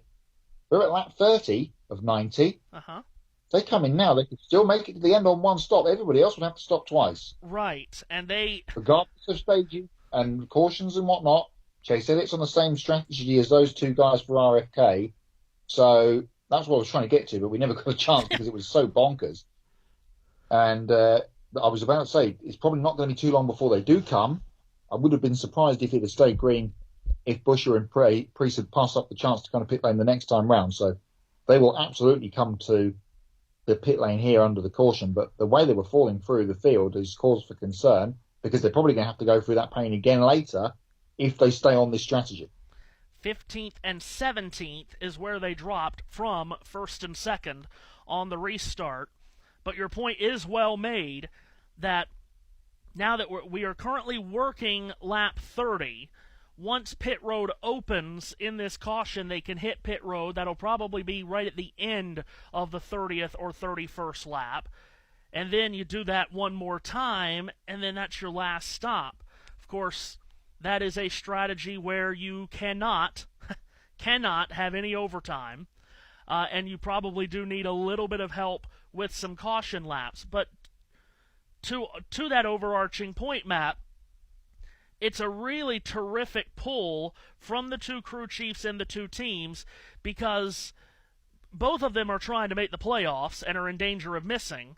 And also, I don't think you have two teams there that are all that confident that they can win the race on merit today. I know we're talking about Chris Buescher, who did win this race last year, but you don't get the feeling that they believe that they can win just on their pace. No, very true. They have some other takers here under the caution. Ty Gibbs from 7th is going to come down. And there's Priest and Buescher. Two RFK cars like Josh Berry is back. Part making the call to bring him down, so 61 to go here. Clearly a fairly even split, and that might help in the tire situation later in the race. Speaking of tire situation, Ryan Priest said, listen, if we stay out, we're just going to keep bleeding spots here. We cannot do that, although it does feel like, Kim, the car pretty good on the longer run. Yeah, his teammate at the top of the screen, Chris Buescher, didn't manage the restart on old tires very well, just lacking in rear grip. They did not think that caution was good for their strategy, but they still think they'll net out positive. Yeah, I think that's just fine, the placement of that caution, honestly, because if the caution doesn't come out, they're only going to keep falling through the field, and back, as we talked about, might get crashed because, goodness gracious, they were getting blitzed from all angles. So I think the caution's fine. With the timing for the 60, 17, and 9 cars. By the way, hello to Murray Duncan commenting on YouTube. Says, hi from New Zealand, but I know who he's rooting for. Yeah, he's from New Zealand. Yeah, but he's a big Austin Dillon fan. Yeah, right. Austin Dillon's got a big-ass fan club right there. And David says, thanks, JBM. Keep up the good work. Glad to have everyone here with us, both on USRN and JBM on YouTube, as JBM will also have the Portland Grand Prix for IndyCar. That's also on USRN2, coming up in quite literally a matter of minutes, as Alex Palou, with a finish of 4th or better, will score his 4th IndyCar championship. We were talking about this yesterday during probably the long red flag, Matt. We'll get you in on this conversation. We have been witness, Matt, to Alex Palou's meteoric rise to, I know this is very strange to say, he's 28 years old, he's only been around in the series, 5 or 6 years, but he has risen to legendary status. He's heading towards a 4th championship. It's wild, isn't it? I mean, this year, apart from a couple of wins for Kyle Kirkwood, he's just been in a class of 1, and of course Beto O'Rourke has picked up a victory here as well. But he's been in an absolute class of 1, and if he wraps up the championship today, well, congratulations to him with a couple of races to spare. And as you say, at only 28, he can see the GOAT territory. He's just got to get there. A couple more years, and he might be there. Here I thought Dixon had a hammerhead lock on that. Yeah, really. Field has quickly been doubled up, and we are ready to go for the restart. Shane Van Gisbergen and Ryan Blaney on the front row into the restart zone, coming into turn 11. Field accelerates towards the green flag. SVG slides up in front of Blaney through the corner. Blaney gives a good knock to the bumper cover of the SVG car. Now Van Gisbergen weaves down from left to right to cover off Blaney and his teammate Chastain. Field plummeting downhill under braking to turn 1. Van Gisbergen has a nose ahead of Blaney. Blaney tries to come back at him, but can't do it off turn 1. See how wild this restart goes. We haven't got any people on old tyres at the front, so it might be a little bit more straightforward. Van Gisbergen charging uphill and picking a couple of car lengths away from Blaney. Ross Chastain has slid in a third position ahead of Chase Briscoe, who was wide in turn one and opened the door for the one car. Then it's Kyle Busch, again running well on road courses, as we told you at the top of the show. Byron side by side with Austin Cindric behind him. Then it's for 6th and 7th, just ahead of McDowell, Bubba Wallace, and Christopher Bell. Well, one car, I think that was McDowell, kicked up a little bit of dirt there. We saw that a lot yesterday in the Grand National race. A lot of dust getting kicked up. At the front, Van Gisbergen is clear as expected as the field thunders now down the short stretch. It's Van Gisbergen, Blaney, Chastain, Briscoe, Busch, then Byron, Cindric, McDowell, Wallace, and Bell, your top 10. Michael McDowell comes screaming out of turn 10 and tries to attack Austin Cindric at 11, unable to do so. McDowell running back in the 8th position. Now he's feeling some pressure from Darrell Wallace Jr. in that pink McDonald's Land Toyota. Here's Riley Herbst with an aggressive changing of lanes further back, trying to attack Austin Dillon, who's right behind his brother Ty. Everyone keeps it pointed the right direction at turn 1, and Matt Ty Gibbs and Ryan Preece on fresh tires moving forward. Yep, they're coming forward from the back end of the field here. Denny Hamlin's still in some strife. He's way up out of the groove as they come through the S's. He'll slide himself back in. Tyler Reddick and Chris Busch are getting close quarters as well as they come over the pedestrian bridge there. The access tunnel up the middle of the S's. Daniel Suarez is in the middle of this battle, all going on here at the back end of the field on this restart. Chase Elliott in the middle of this too. Yeah, it's old Ty Gibbs. Well, that was a bit of a dart there, trying to get around Chase, stay in front of Chase Elliott, but he manages to do so. He manages to keep his car pointed in the right direction as they work their way out of number 9 and onto the short stretch. Now another bit of dust kicked up further ahead of Chase Elliott as they approach turn number 10. And let's see. And by the way, Matthew, I want to say something real quick. We don't have anything. We don't root for anything. We definitely don't root for accidents. That said, Matthew, I have a line if the 44 car crashes in front of me today. I'm sure you do. As here's Ryan Preece on the fresh tires going after John Hunter Nemechek and Carson Hocevar. Or if he crashes, period, I might just jump in and say it. You might do it. Nemechek and Suarez wheel-to-wheel, Matt, with Preece behind. Yep, and Nemechek gets across the front of Suarez in the Mobile 1 colours, so that's a position gain for JHN ahead of the Mexican, still trying to find himself a job for next year, of course, and that will be perhaps at the forefront of his mind now as we get towards the end of the season. Denny Hamlin a bit further back trying a lunge on Chase Elliott, but that's not going to work on fresher tyres for the 9 car. A bit further forward, Ross Chastain on Blaney, Seth. Yeah, good battle here brewing now at second place as Chastain tries to reel in the Ryan Blaney automobile. And Chastain gets close there in turn number 10. He's up within about a car length. Let's see what he can do. This is by far the best the one team has looked on a road course so far this year, as he is eating up the back bumper of Ryan Blaney. Leaders coming to the line. Shane Van Gisbergen in front by half a second with 6 laps to go in stage number 2. Ryan Blaney, the pole sitter, runs second. Chastain is third, from Chase Briscoe fourth, and Kyle Busch in fifth. All single file through the first half of the field. As you mentioned, Matt, without guys up front on old tires, much more orderly restart. Absolutely. MJ is in the house watching his pink McDonald's number 23 getting sideways as it comes up the hill there. Darrell Wallace Jr. What was it? The McDonald's Land Camry or something weird this week. I have 2 questions. Say it in the grid earlier on. I have 2 things, but whether I say the second thing or not depends on whether the first one is on the answer of the first one. That's what it's dependent on. Matthew, is Pierre in the chat? I knew one of us were going to say this. I've not seen him commenting, but I don't know if he's listening. But go ahead. Michael Jordan back in New York. He has done a lot of winning in this state over the years. Yeah.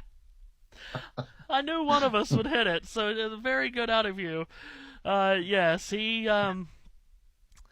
did like winning in New York, that's for sure. We'll see if one of his cars can get up front and get him a New York win here today. Wallace running solidly in the 8th position as Michael McDowell hits pit road with 5 laps to go in the stage. You don't think DBC has any extra reason to put a camera on Michael Jordan nowadays, do you? No.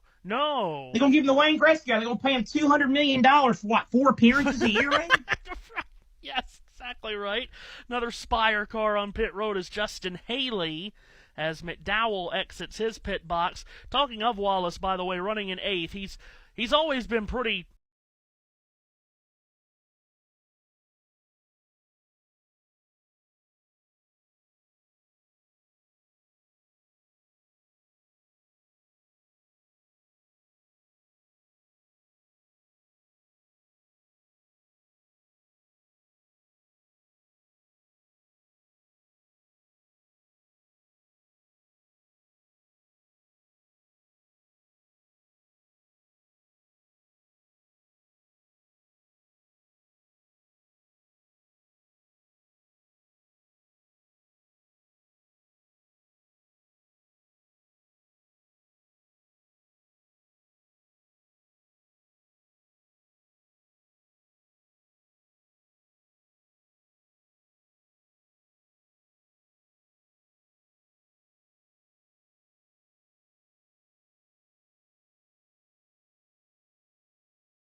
in average pit stop time, and we'll see how they do today with their driver definitely in position to perhaps score another victory. Ryan Blaney did not pit, so he is still the leader, and he's not going to pit this time either, so with 2 to go in the stage, Blaney holds on to the lead. What do you got, Seth? I was just going to say, I hate to say, because I'm one of those that bangs the drum about this is a team sport because the pit crew's important. So the last thing I want to do is, denigrate pit crew members and that and whatnot. But on a road course, does it really make a big difference if Van Gisbergen's crew is a bit slow on a pit stop? Just needs to be clean. You don't have to be fast, just be clean. Even if you make a small error, he'll make it up for you on the track in next to no time. Exactly right. I think you've hit the nail on the head. If you're playing, if you want to go football route here, just play prevent defense on pit road. Just be clean and don't make a mistake. Don't let anyone behind you as we get closer and closer to football season. But again, with 2 to go. Jaquan Brisker, whatever his name was, it was yapping with Washington. Don't do what he did. What you got, Matt? I was going to say, don't you compare NASCAR to stick and ball sports, please? Yes. How insensitive. Leave that to everybody else. Insensitive of me for a second time today. I apologize. Okay, here's Ryan Blaney to the start-finish line. He starts the final lap of stage number 2. He's ahead of William Byron by 3 seconds. Christopher Bell 3rd, A.J. Allmendinger 4th, Brad Keselowski 5th, and I don't know how to describe 6th on back. Ricky Stenhouse Jr. and Eric Jones door-to-door going to turn 1. John Hunter Nemechek is there. Ty Gibbs, Ryan Preece, Daniel Suarez. Who am I missing, Matt? Chase Elliott, Chris Buescher, Denny Hamlin just a little bit further back. Oh. Riley Herbst is in this mix. Whoa, and out of the groove goes Eric Jones into the grass as he comes up the hill, so that's his chances of a stage point gone. He was bumped, given the old stiff arm there, was Eric Jones back to the football references, and he gets it back pointing, well, he didn't spin, but gets it back up to speed, but has lost many positions, and he was the one that got shot out of that one. So Ryan Blaney knows where to a stage. Who's going to get the final points in this is anyone's guess, Seth. Elliott right to the bumper of Priest. John Hunter Nemechek has destroyed the wall on the entrance in the carousel. John Hunter Nemechek has whammoed that car. He's going to try and get it refired, but this is going to be a lengthy caution because he has torn off some of that blue paint on that wall. They've kept it green for Blaney to come to the stage flag, so Ryan Blaney wins Stage 2, 30th stage win of his career. William Byron is second, Christopher Bell third, A.J. Allmendinger fourth, Brad Keselowski fifth. Not a good lap for Richard Petty, Jimmy Johnson, and Legacy Motor Club. Eric Jones hip-checked out of the way in the S's by his teammate, John Hunter Nemechek. And then by the time they got to the carousel, Nemechek found himself sideways and in the barrier. Seth, what happened to that 42 car by the time they got to turn 9? And was it because of the contact he had with Eric Jones? Oh, no, that's a hard hit. He backed it in a ton. Did Nemechek. Good to see that Mobile 1 paint scheme back in NASCAR, though, at least. I hate it's torn up, but Mobile 1 always had good cars, whether it was Mayfield, Newman, or Stewart. They had some good ones, paint schemes, but I really didn't get a good look at. I can't give you a clean look, honestly. I got to plead the Jerry Baker defense there. I can't give you a good. I can't give you a good example of what he was doing there, of what happened there. So, but all I know is his car just jumped, and that's all that matters really at this point. So Stage 2 complete. Blaney the stage win. He got a stage win at Chicago earlier this year. They came in and to that race just wanting a stage win to get the playoff point and the regular season points that come with it, Matt, and they were pretty happy with it. Today, it looks like they have a car that could contend for the win, but they don't flip the stage. They went out to get the stage points. Yeah, I was going to say, but again, didn't get a chance to bring it up because other things were going on. At the end of the first stage, Blaney was ahead of SVG and they ended up coming in together with SVG out front. It was going to be interesting to see what would happen in terms of splitting it up, and that's exactly what happens. Van Gisbergen pitted. He's now 22nd in the running order, if that graphic is correct. I'll have to wait for timing and scoring to catch up. Of course, we're going to have many people come to the pits here under the yellow, but Blaney stays out, gets the stage win. Interestingly, Ryan Preece on the alternate strategy, picking up one could be valuable point there for 10th place. Yep, stage point for Preece. Chris Buescher missing out on stage points by just 2 positions. Chase Elliott was also on their strategy, and Elliott right between them in the 11th position. Of course, Elliott still also going for the regular season championship, as we know. Picked up stage points in the opening stanza. Elliott, who still, by the way, has not finished outside the top 20 this season. In fact, I'll give you something about that. He is just the 4th driver in Cup Series history to finish the first 23 races of a season all in the top 20. And we will send it back to the throwback machine here. The Pep Boys quiz of the day. Who was the last driver to finish inside the top 20 in each of the first 23 races of the season? That's the question I ask you. I'll give you the answer after the stage break. But it is the end of Stage 2, which means it's time for a hot lap. Sorry, I was just checking. Ty Gibbs dumped John Hunter Nemechek in the carousel. Just to answer the question I posed to Seth earlier, USA didn't give us a good angle. They just have. Ty Gibbs absolutely tattooed Nemechek into the wall. Toyota on Toyota crime there. Anyway. All right, folks. Stage 2 is in the books. So let's get right to it and go for a USRN hot lap. And that means it's Seth's turn to talk.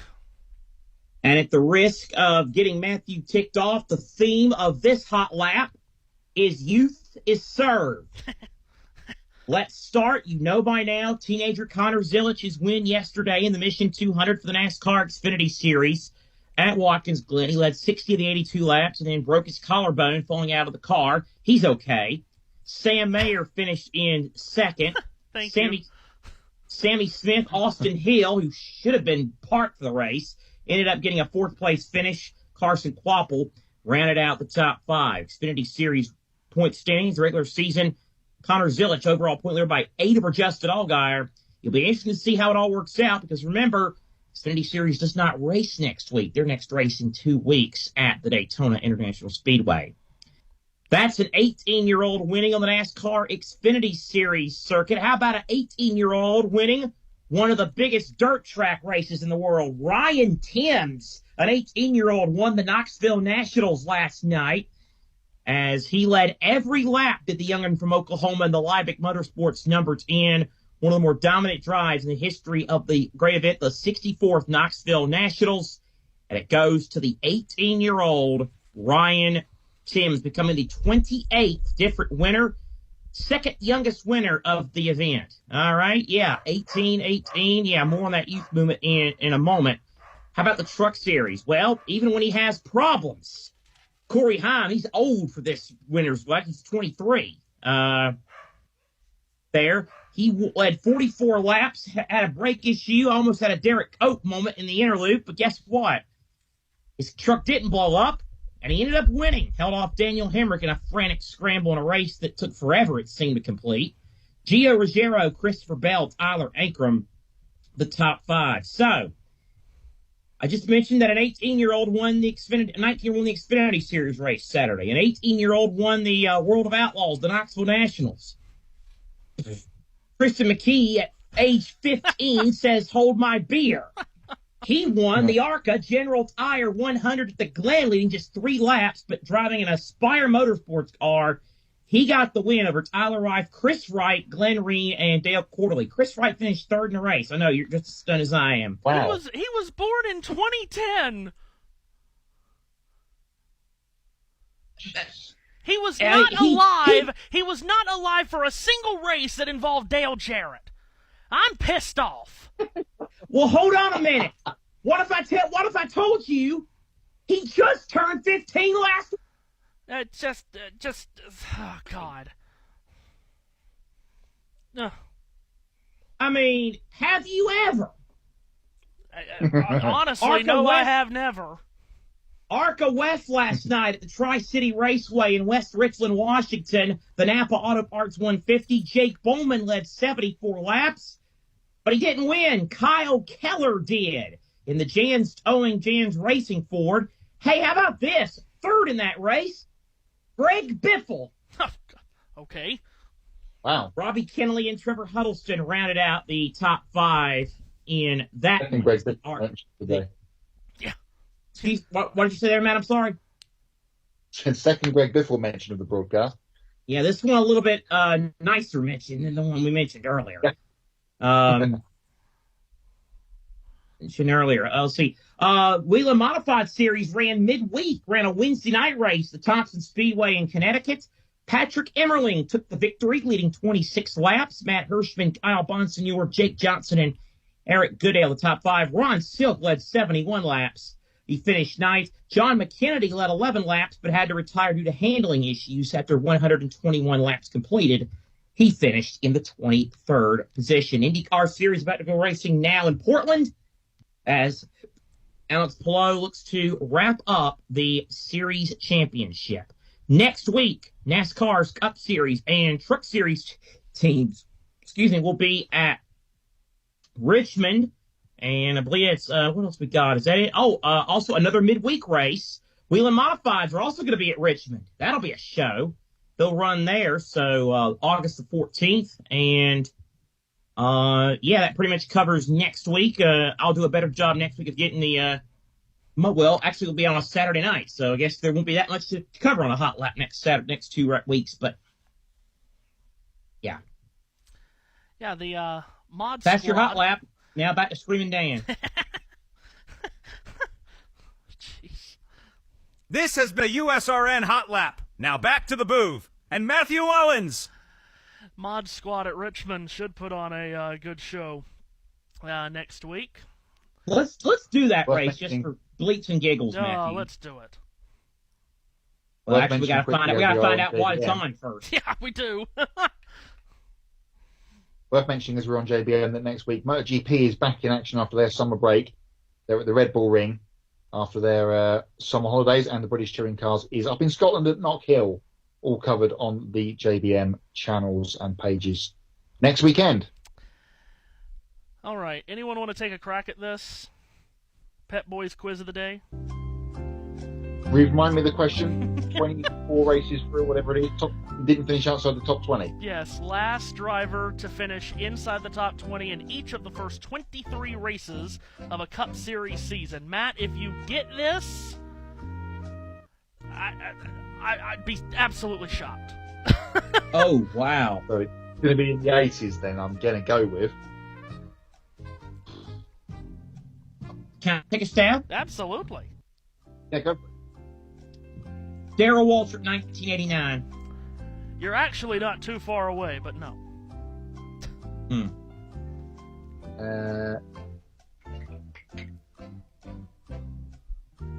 I've absolutely no idea. This did happen in the Winston Cup era, so you would think that this driver won the championship, but no, he did not. The last time this happened was in 1991. It was Ricky Rudd. Okay. So, Ricky, the last one to do it.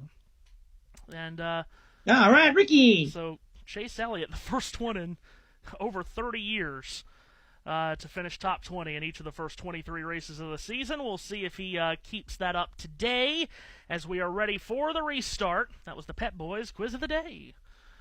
You gotta love it. All right, Ryan Blaney did not pit under the stage caution, so he is still the leader. That means another restart with a car on old tires at the front. He's got William Byron with him for company in row 1.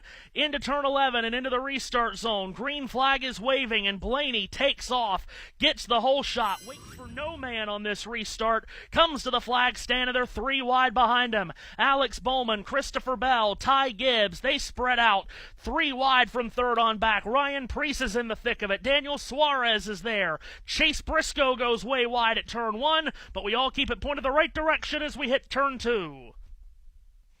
Blaney and Byron clear at the front. Then it is Bowman from Bell, top 4. Preece holding off Gibbs and Chase Elliott there behind him.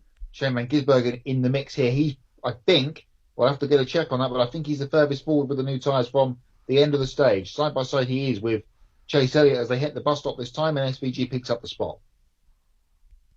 As they march through the S's. Denny Hamlin side by side. Of course, Van Gisbergen coming to the field on fresh tires. That's going to be the show everybody wants to see, and he's already picked up about a place or two. A few places as Kyle Busch and Ross Chastain now goes side by side. Blaney leads, and Byron, Bowman, Bell, Preece has gotten around Gibbs to move him to 5th. Kyle Busch going to try to get 3 wide with Denny Hamlin and a squirrely Tyler Reddick. Left side tires on the curbing at turn 10 for Busch. They're nearly 4 wide going into turn 11, and Hamlin gets into Busch. Busch gets turned around. Hamlin runs into him, and that straightens out Busch. Hamlin keeps going. Everyone else avoids. What a strange accident that was between the two veterans, and we stay green. Everyone scrambles around the halfway spun car of Kyle Busch, who was then pointed back straight by Denny Hamlin, and it's like nothing happened as they hit turn 2.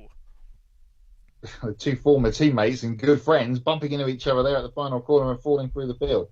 Talking to teammates, SVG's just gone around Daniel Suarez. Here's a replay of what happened there at the final corner. Well, you can't Hamlin go 4 wide into that corner, Matt. Yeah, I think Chastain got Hamlin on the entry. That bumped Denny a little bit wide, and he got into Busch, and they both, in turn, straightened.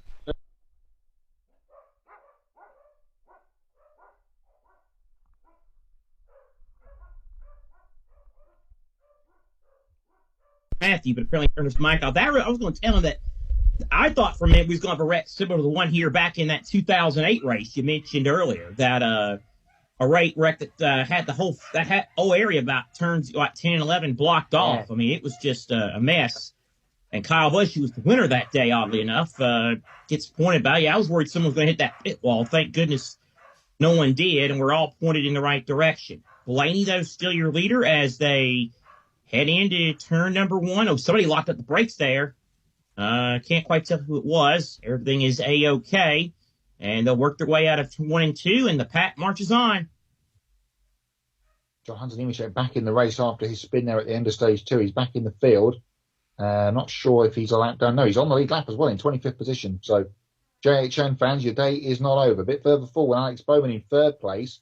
He's let the front 2 get away, and he's holding up the rest of the queue, which is headed by Bell, Priest, SVG, Gibbs, and Suarez. This is 3rd through 8th. Yep, good battle going on here between with Bowman, Bell, Priest, Van Gisbergen, Gibbs, and Suarez. Oh, Ryan Priest sideways coming out of that corner there. Fishtailed that sucker. And he almost let Van Gisbergen by that way, but he'll have to let him by in just a moment here, I suppose. Set these, Matt White, Matthew Owens will return shortly, live on USRN, the NASCAR Cup Series at Watkins Glen International in the Finger Lakes region of New York. We are in the final stage of the race, lap 48 of 90, 43 laps to go. Ryan Blaney is the current race leader. The story is Shane Van Gisbergen, who is just completing a pass on Ryan Priest on fresh tires. He didn't win any of the stages, but he is the favorite still to win this race. As we come back to you, Matt White, he just put himself into the top 5. Yep, bit of elbow usage there from SVG on Ryan Priest in turn 1, but he's clean and through and got away with it. So up in a 5th position. And now Ty Gibbs, who was probably the only man to hold the candle to SVG in Mexico earlier in the year, will try and make the same move on Priest to make a position. This battle is for 5th and 6th place there. Indeed it is. So it's Ryan Blaney with the lead, followed by William Byron, Alex Bowman, Christopher Bell, and then Shane Van Gisbergen. Priest 6th, Gibbs 7th, Daniel Suarez, Chase Elliott, Chris Buescher, the rest of the top 10. All 39 cars are on the racetrack, and 38 of them are on the lead lap. The only one that's not is Kyle Larson, who's 15 laps down after a equipment issue forced him to go behind the wall at a point earlier in this race. That's the current look here as looks like Van Gisbergen's about to get another one. He's about to go by Bell. It looks like, I'm assuming that's what that is ahead of him. That's what I would think would be. Going into turn 1, he made the pass. So SVG up into that 4th position. Now it's the 3 Bs and SVG at the front. Yeah, the 4 Bs perhaps, Bowman, Bell, Byron, and Blaney. So it's the B show yet again. Be interesting to see when SVG clears Alex Bowman, because you presume he will do fairly shortly. They're 3 seconds back of the leader, so how quickly will Shane bridge the gap to Byron and Blaney up ahead as we continue to ride on board with Ty Gibbs? He is in the 7th position, still trying to make a move on Ryan Priest. With Ryan Blaney, is still the lead by north of 1 second. Chastain 11th, Reddick, Briscoe, Wallace, Cindric, then Gilliland, Hocevar, McDowell, Logano, Haley, just to finish the top 20 from earlier. And right on cue, Shane Van Gisbergen wastes no time getting around Alex Bowman. He makes the pass, and SVG is up into 3rd. Meanwhile, Ty Gibbs trying to make a move on Ryan Priest for 6th. Oh boy, and he nearly lost it out of 11 there, Matt. My goodness. Yeah, he was trying to angle his way past Ryan Priest, was Ty, but to no avail for the moment. Yeah, Alex Bowman put up no resistance there against SVG down in turn 10 and just waved the white flag at the white car coming from behind him. So we are on lap 50 of 90, 40 laps to go, Matt. We're into the final stage. We're done with scheduled yellows. Where are we at on strategies? Because now we have about 3 ongoing, don't we? We have what Blaney and Byron is on. We have the Priest, Buescher, Elliott. And then we have what everyone else is on, in which currently Shane Van Gisbergen leads those people on that strategy. Yeah, Blaney, Byron, Bowman, and I think Bell are on strategy 1. Chase Elliott, Ryan Priest, Chris Buescher, and perhaps Ty Gibbs, I think, has switched onto that strategy as well. And then SVG, who was one of the leader of the stoppers at the end of the stage 2 caution there, now up in a 3rd position and trying to hunt down Blaney and Byron at the front. It's all going to come back together. Everyone has to make at least one more stop to get home from here. 40 to go at the Glen. Well, it'll be interesting to see how it all plays out, how all of the strategies kind of melt together. We had this kind of strategy race on steroids at Iowa last week, Seth. We couldn't keep up with all the strategies going on. We're far less likely to get the rash of yellow fever to mess them all up. So, so who knows what's going to happen today. By the way, Matthew, two things, one non-NASCAR related and one NASCAR related. There's now a four-way tie for the lead at St. Jude. Oh, fun. Scheffler, Fleetwood, Spawn, and Rose, all at 13 under. Secondly, NASCAR Chasm tweeted at Legacy Motor Club, HYD, which is how you doing. Legacy Motor Club says, been better. Yeah, I bet so. Yes, that's Americans versus England over there in Memphis. So we haven't had an American versus England battle that great since 2022 when the U.S. beat England in the World Cup 0-0. Anyhow, 39 laps to go here at Watkins Glen. Christian Pulisic hit the woodwork there on that day. Anyway, here comes a pack hurtling towards turn one. Ross Chastain, Chase Elliott, Tyler Reddick, and Chase Briscoe as Reddick nails the accelerator, and behind them Carson Hocevar spins. He spins off to driver's left in turn one. He'll steer it back towards the right direction and get back going. We stay green. Let's rejoin the battle coming off turn four, which is contact. Yeah, Chase Elliott and Tyler Reddick shoulder to shoulder as they come up out of the S's. That might leave the door open for Chase Briscoe to try and make it free wide, which he does do up the inside. This is going to be contact here. No. Elliott backs out of it. Wow, that was close stuff. And Briscoe makes the spot. And to continue the previous conversation of USA versus England, Catherine Legg, by the way, 35th at the moment. The first mention of where she's getting on. I forgot about her, to be honest with you. I don't mean to be like that, but that's what happened. Yeah, but now, I wonder if Brad Keselowski had anything to do with Hocevar spinning. Apparently a video leaked out before the start of the race that Keselowski was none too pleased with him after qualifying yesterday. What he was mad about, I don't know, but he was mad at him. And those are the two Michiganders, of course, that were not pleased with each other, as Chris Buescher in turn one goes after Daniel Suarez for eighth.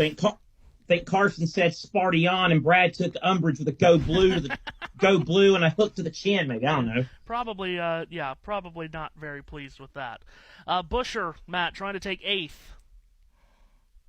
From Suarez, and he's got Chastain behind him, so he's in the mix of the Trackhouse cars here at the back end of the top 10. Buescher having a peek to the right elbow of Suarez, but he's got it covered as they enter the bus stop yet again, throwing their way across the curbing up there at the top of the hill. So Buescher and Suarez battling there for eight. Suarez keeps him at bay for the time being. Now Buescher's going to have to try and reel him back in and regain some lost ground. At the front, Blaney's still up by more than a second on Van Gisbergen, as they're now in 10 and 11. And, of course, Shane on much, much fresher tires. So he will eat into that gap pretty quickly. The question is, when will guys like Blaney, Byron, and Bowman hit pit road? They have to be pretty close to the very edge of their fuel window. Speaking of Bowman at fourth, Christopher Bell digs down to his inside in turn one to try to take that spot away. Looks like he did not complete that pass. Buescher trying to get through on Suarez as we cut to a replay. USA was in break.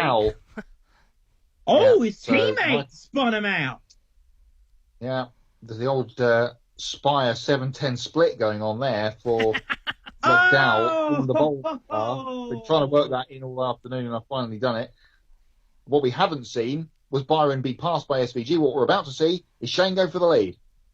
Yeah, the party's over for Blaney, I'm afraid. Here he comes. Blaney can make that car as wide as he wants to, but Van Gisbergen will find a way.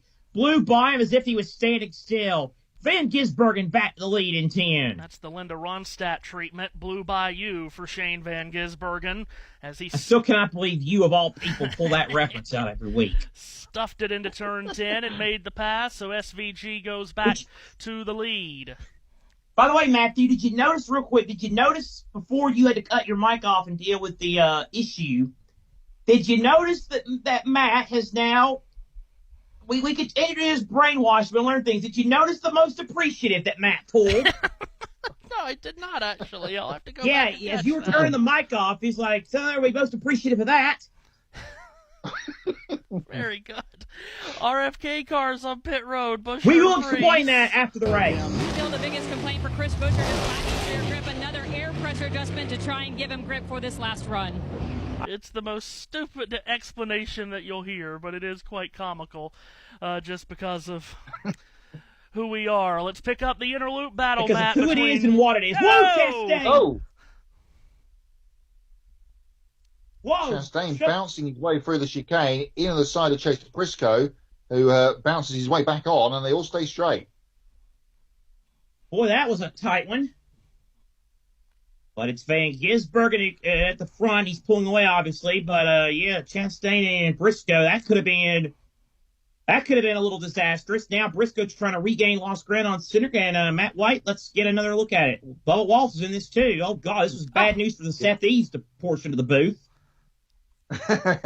Ross and Bubba Wallace getting into an elbow shoving match coming up the hill. And then that led to Briscoe thinking, I'll have a piece of this. And he tried to dive past Chastain, who got it all airborne across the curb. Briscoe was forced out over the grass on driver's right and got back on, lost the place to Austin Cindric.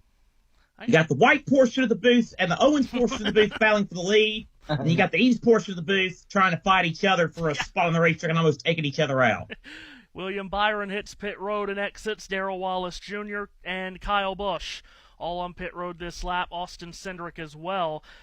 I've mentioned this a few times when we've been at Darlington, and I don't know if this is a generational thing. I'm gonna assume it's a generational thing, Matt. But there was a time where you would go into what is currently turn 1 at Darlington, and drivers would not be side by side. You would not go through turn 1 at Darlington side by side. Same here at Watkins Glen. You would never go up the hill through the S's side by side. But these guys these guys don't really care. They do it anyway. No, brain out stuff from some of them down there in the back end of the field in the World Championship of P31 or whatever it was, where we saw that going on just back into the top 10. Ryan Blaney in to the pit lane, perhaps for his final stop of the afternoon. He doesn't want to turn, but he said it was better than the first run during that second run. And imagine, was he not over the wall too soon? Watching SVG around him, some of the moves that he's made, he just saw another. Did he learn enough to win this race today, Kim? And Austin Dillon coming off a top 10 finish at Iowa, his first top 10 since Texas in May. That car said when I get in traffic, no forward drive, still lacking rear grip. They made an adjustment to get out of the carousel better. Well, let's pick up what's going on the backstretch first. Chase Briscoe being beaten up here by everybody. Daniel Suarez is in the middle of this, as is McDowell. He used the chrome horn once in the last little while. But yeah, you're right. That was it might have just been the angle that we had of the Blaney crew, but did look a bit sus. It's just standing there waiting. There is a rule about crew members being over the wall too soon. I might have to go back and check that, but anyway, we'll catch up on if any penalty does get called. But as Matt mentioned, they are hoping that at the 12 team that is their last stop, coming with 34 laps to go. Fuel window is expected to be 34 to 38 laps. Ty Gibbs Radio. We gotta do something. Well, I'm sure you got a real good understanding, Matt, from inside the car. So, you can call the surge if you want, or we can keep rolling. But I wish. Oh boy. Okay. Wow. Woohoo. Very sharp words over the Ty Gibbs radio as Chase Elliott's on pit road. Yeah, the 9 of chassis adjustment. He said, I just got to keep the left rear on it. Remember, so many right-handers, a lot more load on the left side tires here.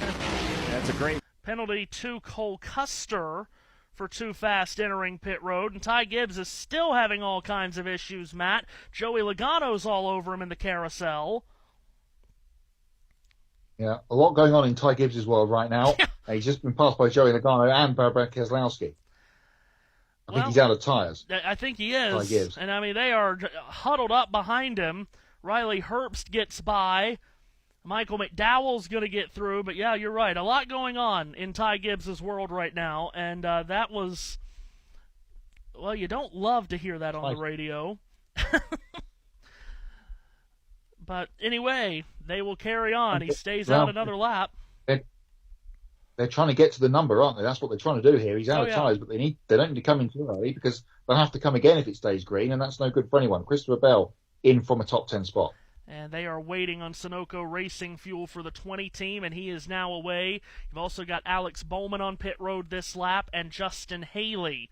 Here's Bowman's stop. On and off the pit road, lefts get changed first, rights get changed second when you're at Watkins Glen. Drew going after it. This should get him to the end. Where can he end up? He's good on points now, but does not have that win to ensure him in the playoff. Plus 61 at the start of the day was Bowman. Just before he made that pit stop in the live standings, he was plus 62, while Chris Buescher currently is plus 28, back to Ryan Preece. But yes, Ty Gibbs and crew chief Tyler Allen sparring at one another on the radio, as Ty is very loose out of the carousel this time, Seth. Yeah, he absolutely was, as he battles now this Ty Gibbs with the Noah Gragson machine with the A&W colors this weekend. They need to get that car to pit road. Speaking of Gibbs, goodness gracious, he is just all over the place, and he's going to come this time. Good gracious. I think in his mind about 5 laps too late. Stops, right? So remember, you can only use 3. You cannot drive through 4 boxes, a common penalty. He does a nice job only using a couple, puts it right on the sign, Marty.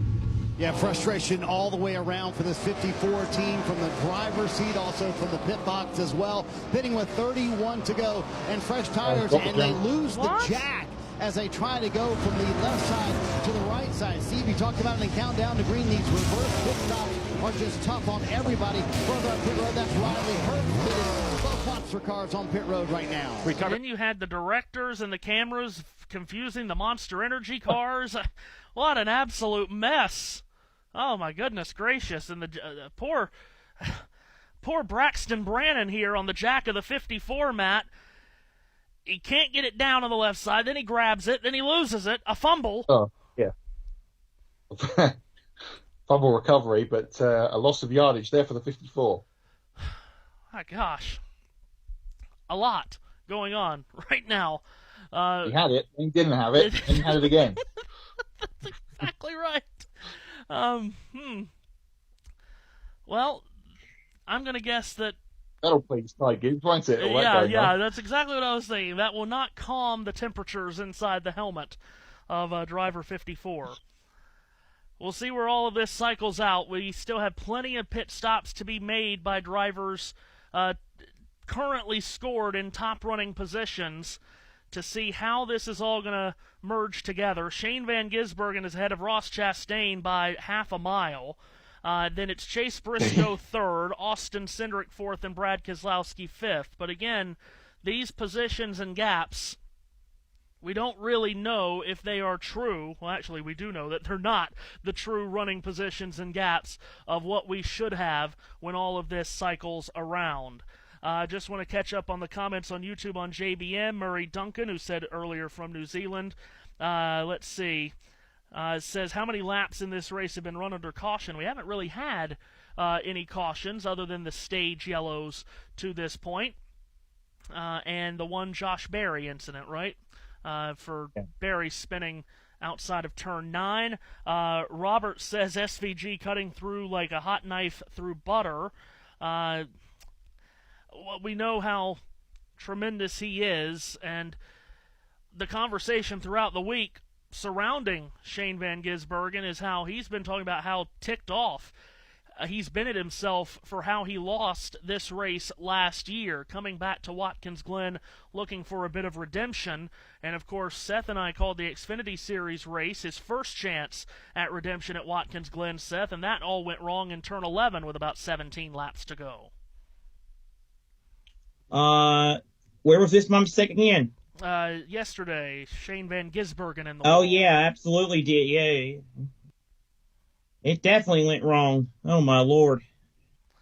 So we'll see if he can get his redemption today here at this historic road course up in New York. Just want to give a call. All of this is because of strategy, but give a call to J.J. Yaley and Josh Balicki right now, running in 21st and 22nd positions, respectively. They have stayed in the fight, as Scott Van Pelt would say, and on strategy here, running towards the top half of the field. Here's a battle for second on the main straightaway. Chase Briscoe knifes his way down to driver's right. To the inside of Ross Chastain he goes and makes that pass look pretty simple, Matt, but then he loses the rear on the exit of one, and Chastain comes back at him. The old up and under from Ross. Gets the position back. Chase was sideways, as is Ross here, because he's got the 19 under his rear bumper as they come up the hill. Chase was not happy there with something, but it was his mistake that really cost him the second place. So they'll get back in line. Cindric and Keselowski, who have got together, have closed on this too. So we've got a 4-pack battle here for second position, which Ross Chastain holds, and everybody else wants it.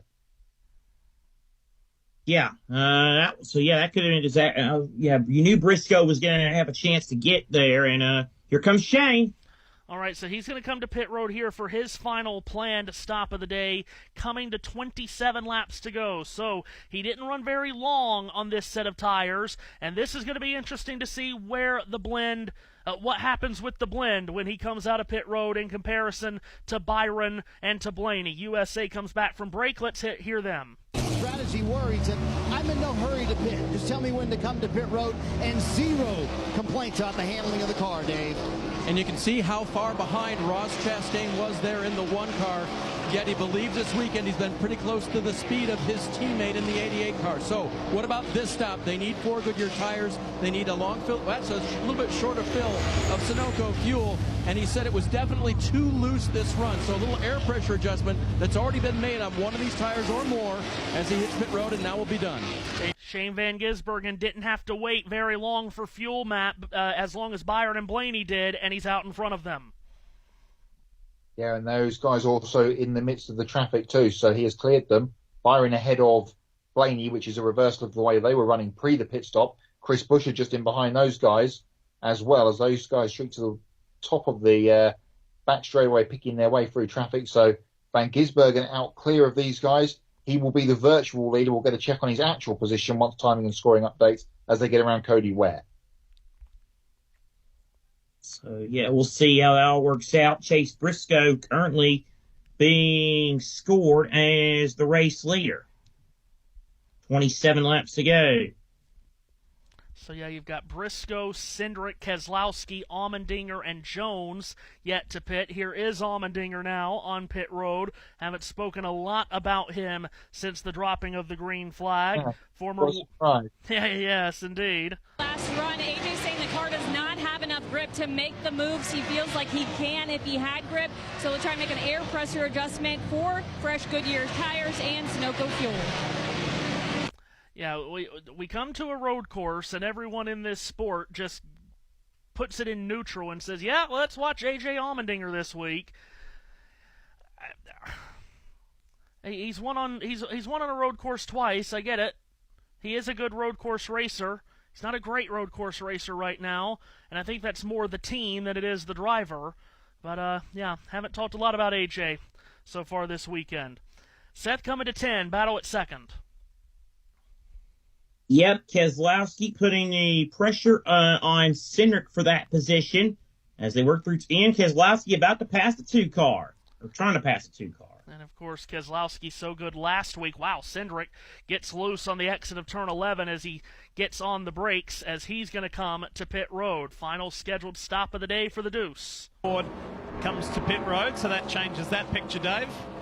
It does, Lee, and when you grew up racing all kinds of different cars on tracks like this, rights and lefts, you always have one eye from the competition on you. The car's been pretty good for Austin today. Fired off better on that run, a little better balance, so they'll leave it where it is as they change tires and add fuel to get to the end.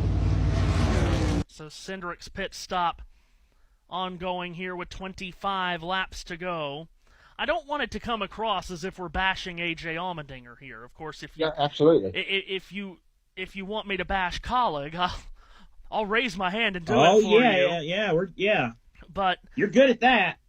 Since the start of 2024, since the start of last year on road courses, AJ has 0 top 5s and 4 top 10s in 9 races. In fact, he has 3 finishes of 30th or worse to just 4 top 10s and an average finish of 18th. So this isn't as much anti-AJ as it is, can we come to a road course and stop just giving the default answer of AJ Allmendinger? Can we put some thought? Shane Van Gisbergen will be the default answer now. I mean, you would think so, wouldn't you? Yeah. I mean, my goodness. But anyway, Joey Logano is on pit road. Speaking of someone we haven't talked about today. His original plan coming into the day was to pit as soon as the window opened in stage 3, but he saw everybody else kind of doing that, so like he always does, doing something a little bit different for Joey Logano, deciding to pit here with 24 to go. 77 of Hocevar also come to pit road. He was running inside the top 15. Oh, the 8. A moment ago, Seth, Matt in the bus stop. 99 and the 8, Suarez and Kyle Busch. And Daniel Suarez on the rodeo run through the bus stop there, and it led to Kyle Busch having a similar move on the outside and trying to get back in the queue. Suarez was not for giving up that position against Kyle Busch. Josh Berry on scene. Kyle Busch's teammate Austin Dillon in the mix to this as well. And Kyle grass tracks it back on to the racetrack in the carousel. Matt mentioned earlier today in Ones to Watch, Busch only has 2 top 5s this season, both on road courses at COTA and Chicago. Really, when you go back and watch COTA, that 8 car was probably the best car there, but just at the end of the longest run of the day, right at the finish, tires certainly were the difference maker that day in Austin, Texas, as Busch fell back and Christopher Bell scored the win. We're down to 23 laps to go here in Watkins Glen. Chase Briscoe leads Brad Keselowski, Michael McDowell, Noah Gragson, and then Shane Van Gisbergen. So we're waiting for those top 4 to come to pit road for the final time. And, Matt, is there really any reason they're staying out this long? Because even if a caution comes out, that does not help them here. Yeah, I'm not really sure what the strategy play is here, because as you say, even if it stays green or if there's a caution, they're going to be at the back end of the queue. It's going to be, if they stay out and there was to be a caution in the next 3 or 4 laps, I guess some of the guys that were at the opening, pitted at the opening of this window would also come. But the likes of Van Gisbergen and Byron Blaney probably would stay out, you would guess. Here is Hocevar, briefly, trying to run down JHN, and here is Blaney. Up behind, he's just actually lost a place to Chris Buescher. Yeah, Buescher is on the same strategy as Blaney and Byron, and Buescher has gotten by Blaney there. So on the track, that is for the 6th position. It will be for 3rd once all these pit stops cycle through. Noah Gragson has just come to pit road. Seth mentioned earlier Gragson sporting the A&W root beer colors on the car. Seth, have you ever had a root beer float? No, because I can't stand root beer. Really? Well, I've never had a root beer float either, and it feels like anytime I say that to someone that asks, they're just totally stunned. Well, I'm glad I could give you something different for a change. Yes. Different answer for a change. Well, let's listen. Scheffler and J.J. Spawn and Scotty Scheffler now share the lead. Fleetwood won back because Scheffler and Spawn have played 10. Fleetwood has played 9. Very good. Let's listen to NBC's Ones to Watch real quick. Blaney has enough speed with put some new tires on this thing. I think on a short run he can take the fight to SVG. Remember, he won the very first Roval race in Charlotte, so he's a good road racer. And I believe this team needs a jolt, needs a win heading into the playoffs. Well, I agree that Blaney has impressed with the speed today. As expected, Shane Van Gisbergen has also impressed. I thought he not only has had speed, but he's raced with a lot of kind of temperament and maturity. He's only pushed his car when he needs to, as hard as he needs to, and I think he's doing the same here today, saving some rear tire for the last 21 laps. We may not necessarily think about this man here, William Byron, as a road course specialist. or good, but we have to remember that he won here 2 years ago. He has got great finishes here at the Glen, and he's the series' most recent winner. And just this week, Williams said, I really feel that win in Iowa, even though it was nail-biting, running out of gas, he said it's got the momentum and it's picked everything back up, the belief in this team. And he said it was the juice that we needed. So let's see how far he can go, and can he take the fight to Shane Van Gisbergen? Yeah. We at USRN created Ones to Watch well before the networks did their sponsored Ones to Watch segment. I thought Fox did Ones to Watch first. I don't know. Yeah, I think we started it before them. I think we did. All right. But also, to that point, we can go to the tape at any time. There's any all kind of NASCAR races on YouTube. Yeah, but hey, but in all seriousness, just like at Sonoma, Ones to Watch, one to watch. What's the point? You didn't even. Is there a reason you didn't mention the guy who's going to be the leader of the race with the 6-car pits? I would also like to mention how we do ours at the start of the race. Exactly. They do theirs with 20 to go and just pick the top 3. Come on. Yeah. Come on. It didn't really and go out. All of them. Didn't really go out on that big of a limb there, Matt, did they, when they said Shane Van Gisbergen? Well, no, he's been everyone's Ones to Watch, I guess, all week. and on these road courses all season. A bit further back in the pack here, where is this? Just outside the top 10. Chase Elliott, who we thought might be a little bit further forward, but the strategy has not played it out the way he expected, even though he got lucky with that caution earlier. He's behind Chase Briscoe, who's not long pitted, and he's got Austin Cindric tapping at the back door. He does. So, Byron and Van Gisbergen, Van Gisbergen first back, but, just like I said at Sonoma, like I said, didn't I say something like this at Sonoma? I said, what's the point? I mean, we all know who's in command of this thing. As Briscoe tries to get around Haley. That's an all Hoosier battle there. Are you cream and crimson, or are you black and gold? If you're the latter, I'll F you up. Anyway. Oh, Briscoe around the outside of Haley. Briscoe will complete that pass on the exit. Candy stripes are better than big, loud drums. Thank you. Robert on YouTube, by the way, says Brad K for a dark horse. Problem is, he's going to have to pit here eventually, whether it is under green or under yellow. And I guess to the point that you were making, Matt, is that is the only strategy they have, I guess, is stay out as long as you can, and if you do catch a yellow, hope that everyone pits with you. Is what in the heck's going on here, Matt? Yeah, car falling through the field. I'm not sure who that was in the white car, but there's all manner of passing on. IJ Omerding has bought into this battle as well, here with Cindric and Elliott and Justin Haley. But yeah, Keselowski, what a great run he had last week at Iowa, trying to do something a bit different here with the 6-10. Yeah, he led 68 laps in that race last week. That was the most laps he had led since a race last year at Martinsville, where he led over 100. And he's leading laps again today. But unless something really goes his way, it's all going to be for naught for the 6 team. Of course, I don't know if really anyone looked at Watkins Glen as a place where Keselowski could win his way to the playoffs. But after what he did at Iowa last week, I think ears will be perked up for what he could do at Richmond next week. And as we know, Seth, everyone will be talking about that 6-car when we go to Daytona in 2 weeks. That is correct. Of course. That is correct. Matt? And if nothing changes, though, and Brad does pick up a win at Daytona, he might end up knocking his team car out. Yeah. Buescher is 4th at the moment, by the way, and Ryan Preece 9th in that bubble playoff mark. Here's Justin Haley trying to get around Ty Dillon.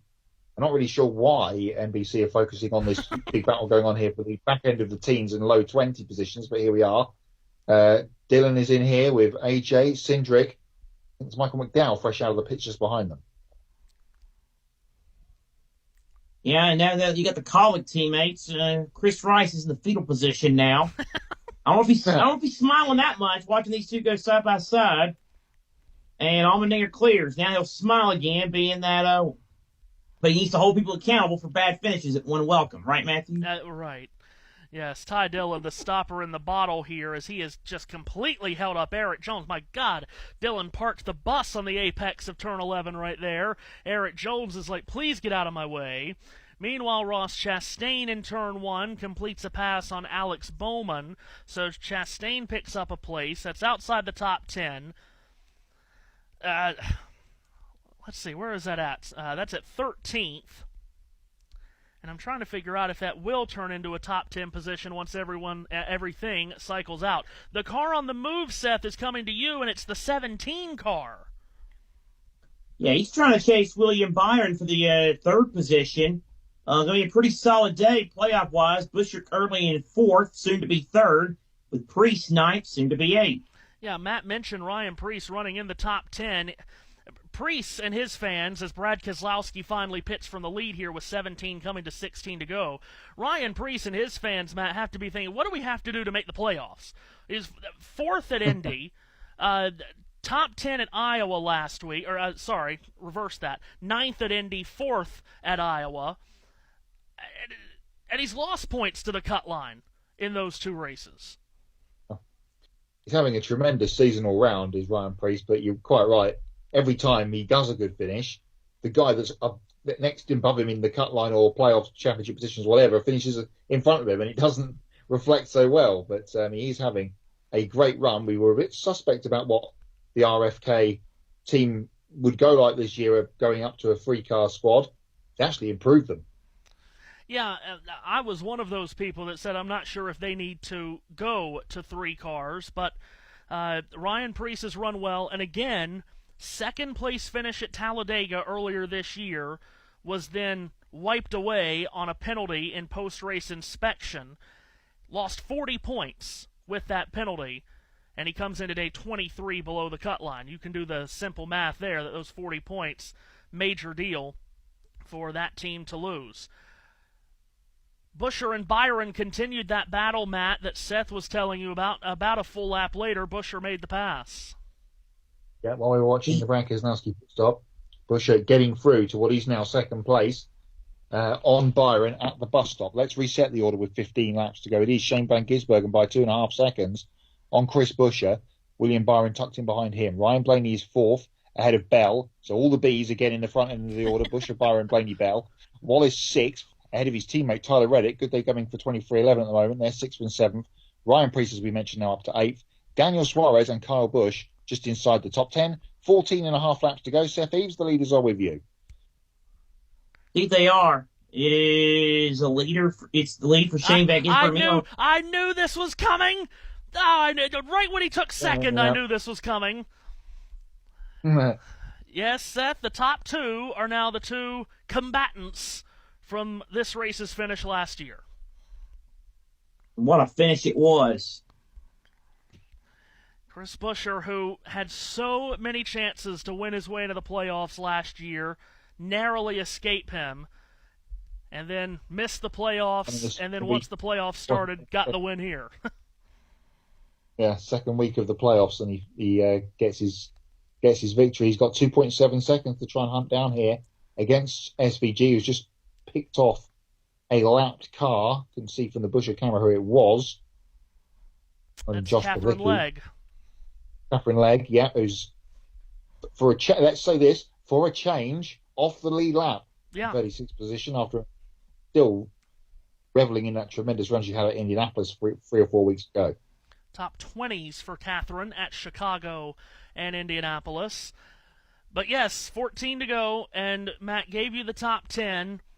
Now that we've gone so long on this set of tires, if we were to get a late race yellow, which, a reminder, we did at Sonoma, you would anticipate some drivers pitting. Question would be, would everyone pit? Remember that late race yellow at Sonoma? Shane Van Gisbergen stayed out on old tires, and everyone on the fresh tires couldn't get to him. Part of that was because of cautions that then fell after the restart, and they had green flag laps taken away from them on the fresh tires. Right now it's Van Gisbergen by 3 seconds on Buscher. He would be very happy to see this just go green for the next 13 laps and get his Watkins Glen redemption.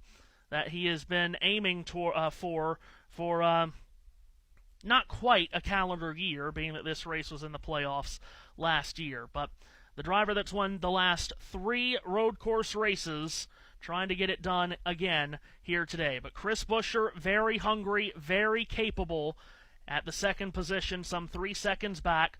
William Byron at third. Ryan Blaney, very impressed with what the 12 team has done today. This is the most speed they've shown on a road course in quite some time. Let's go to pit road. Third now, and this morning I asked his crew chief, Rudy Fugel, what's your get-home lap today? And he thought about it for a minute. He said, I think we can get home if we pit lap 54. Well, they pitted a lap later than that, so Byron, good on fuel and good on speed today. You guys called him one of the better that is coming through the ranks now. His road course game, very, very good. You see right behind him there, Ryan Blaney in the 12 car. A slow pit stop put them back in the queue, but he's still in the game. But the driver, he wasn't very happy about it. Dave, remember how we started the day talking? Tighter. Got him. Pinboard is focus forward. Focus forward, please. He has focus forward, Marty, and he is right there trying to stay ahead of Bell and Wallace. Dave, remember how we started the day talking about how Adam Stevens just wanted to build some consistency for Christopher Bell heading into the playoffs. Today is exactly what the doctor ordered. You ride on board with the Toyota on board with Bell, sitting in 5th right now, and they have told him you are consistently faster than Ryan Blaney right in front of you. We can go get 4th easily, Kim. Well, Bubba Wallace currently running in the 6th position. He's finished top 10 in the last 3 races. His longest top 10 streak in the Cup Series, well, that's 4 races. It happened back in 2022. Looking to match that today. What a bragging point if it happens on a road course. We know they haven't been his strength. A couple laps ago, he said the car was stumbling, so they switched to fuel pump 2. Everything A-OK now for Bubba. As his teammate, Tyler Reddick, runs behind him in the 7th position. Talked with crew chief Billy Scott this morning. Said, man, we have got to find momentum. We had it for a while, then we've lost it recently. Tyler telling me they've been working on their road course program. He was hoping that those work that they have done for the last month would show up today. It has. Currently, again, running in the 7th position, Dave. Kim, feel free to call this at least partial victory for Daniel Suarez today. When I talked to his crew chief, Matt Swiderski, this morning, I asked, why didn't you even get a 10-lap run-in in practice? He said, well, we were changing so many things on the car. It was so bad. We just had a lot to do before we got it comfortable for Daniel, but we think it will be good on the long run, which it has been. Suarez running 9th right now, Marty. Dave, what a day so far for Ryan Preece. Started 17th, and yet they still have earned the 4th most points on the day to this point, and looking at a possible top 10 finish. And I just asked their crew chief, Derek Finley, a moment ago, I said, are you good to the end? Remember, they pitted on the very early side of this window. He said, we're good to the end, and we're good for overtime as well. Preece going to gain a lot of points. We'll see if it really moves the cut line, though, Kim. Austin Dillon running in the 10th position, and he's coming off a top 10 finish at Iowa. That was the team's first top 10 since Texas back in May. And as you look at his road course kind of resume, he only has 2 top 10s in 43 Cup road course starts. Would love to add another today. Talked with crew chief Richard Boswell, who said, we're really just starting to click. We have potential. It's right there. Guys, it looks like it's starting to show up for this 3 team. Yeah, that top 10 may get stolen away right here by Chase Briscoe, as it does. But still, 2 really productive weeks for the 3 team. Yeah, top 10 last week in Iowa for Austin was his first since Texas earlier in the season. Ben Gisbergen has added to his lead on Buescher. It's now 4 seconds with 10 laps to go. Based on those reports that you just heard from pit road, good job down there, guys and gals. Does sound like everyone is good to go on fuel. Even got a report about Ryan Preece. It's even good for an attempt at overtime, which did surprise me a little bit to hear that. So, sounds like everyone's good to go on fuel as long as we don't go multiple OTs. Matt, what about Chase Elliott's pursuit of a 24th straight top 20 finish? Just been overtaken by Eric Jones, and they've got Cindric and Logano coming at them. So Chase Elliott, where is he? He's 18th at the moment. No, he's actually 20th. He's now going to be 21st because he's lost 3 places on this lap. So that top 20 streak could be under threat here for Chase Elliott, he don't have a problem because he just let Joey Logano just cruise past him. Yeah, so Chase Elliott hasn't really been the day for him, really. He thought maybe they had something we got when that caution came out when he went on pit road. But was it to be? And, yeah, where is he? 18th. So, yeah, been a rough day for the 9 car today. Yeah, even further back now, 22nd for Chase Elliott after all the spot. And he's going to lose another spot here in turn 11. Carson Hocevar is going to get around him. So Elliott running 23rd. And with only 9 laps to go, Matt, William Byron running 3rd. Regular season championship might have vice grips on them from the 24 team by the end of the day. Ty Gibbs is on pit road here with 9 to go. So Hail Mary strategy from the 54, apparently. This is to preempt a caution. Absolutely.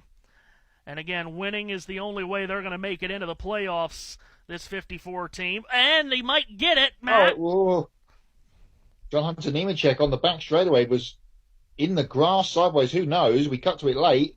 He's now under attack from Michael McDowell as he tries to squeeze back in line. Noah Gregson's caught up in the middle of this. That could have been absolutely right on time for the 54, but we are green for the moment. Yes, that was a close one there. As McDowell now is going to get around the 42 machine, and is he going to make the pass stick, McDowell? Yes, he is. Kyle Larson right in the back of this, still 15 laps down after his brake issue earlier, and he is tattooing the back bumper of the Nemechek car as Nemechek, after that moment a lap ago, will hit pit road. 8 laps remain here in Watkins Glen. Shane Van Gisbergen's lead at 5.3 seconds now on Chris Buescher. But you're absolutely right about that, Matt. No chance for Ty Gibbs to make the playoffs unless they win a race, and certainly was not in any kind of winning position where they were. So come to pit road here, give up the positions if you have to, and if you get that late yellow, can stay out when a whole bunch of others pit. What happened to John Hunter? He was assaulted at the exit of the S's, and that is an incredible piece of car control from JHN after he was, I don't know, actually. Was he touched or was he losing on his own? It was a weird shot, but who's in the white and yellow cars? That's Stenhouse. I think I'll pick up on who that was that was behind JHN. Zane but anyway, Smith and the Long John Silver colors. Yeah, good shout. And great catch from John Hunter quickly before Hampton Steph. Talking of putting themselves in a winning position, update from Portland, trouble for Pato O'Ward. Uh-oh. Mechanical dramas down there for him, apparently. Oh, well, that'll be championship over. So, game over. Yeah. Yeah. It's already over to begin with. The longest of long shots needed, Yes. but it's not going to happen, I'm afraid. 2 races left after today, and the championship wrapped up. Yes, Milwaukee and Nashville. 2 races left. One in Nashville. Milwaukee. Oh, Milwaukee. Yes, that's right. Very good. By the way, William Byron, as they run 40 up on Chase Elliott with the regular season deal. Yeah, and that's absolutely huge. Yeah. So it's just not been a good day for the 9 team, as we have 6 laps to go now, and a smoking Brad Keselowski comes to turn 11 with a flat left rear tire.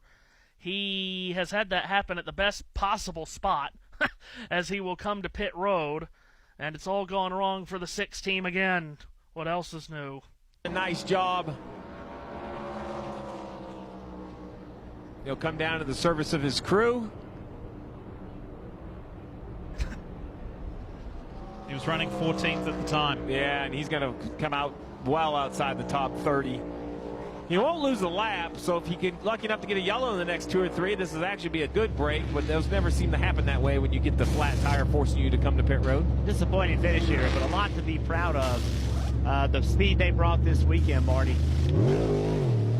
As Keselowski leaves pit road, let's focus up front on Shane Van Gisbergen. We've talked about how he signed a new multi-year contract to stay at Trackhouse Racing. And I spent some time with him this weekend, and I said, "Who are you talking about? Why sign a new deal to stay racing in the United States?" He said, "Man, I've been having the time of my life even with the tough lessons of the ovals, it's been fun. I really love learning.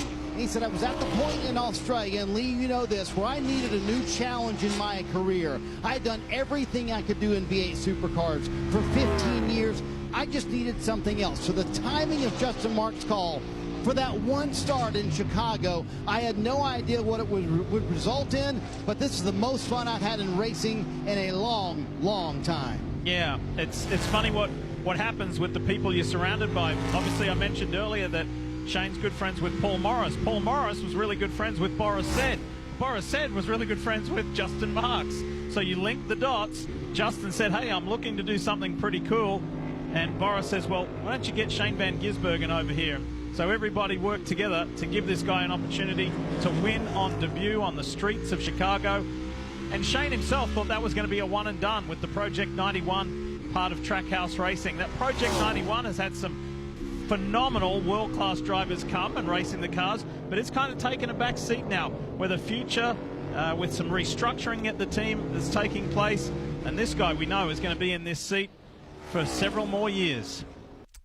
Well, I know as long as this doesn't go sideways and wonky over these final 4 laps, Lee Diffie is going to have an opportunity to call Shane Van Gisbergen to a win, and I know Lee will absolutely relish having that opportunity. But as we know, a lot of things can happen in this business, and we still have 3.5 laps that Shane has to get through. He's won 3 straight road course races. Only 2 drivers have ever won 4 straight road course races. Chase Elliott in 2019 and 2020 won his 4 straight, and Jeff Gordon from 1997 to 2000 won 6 in a row.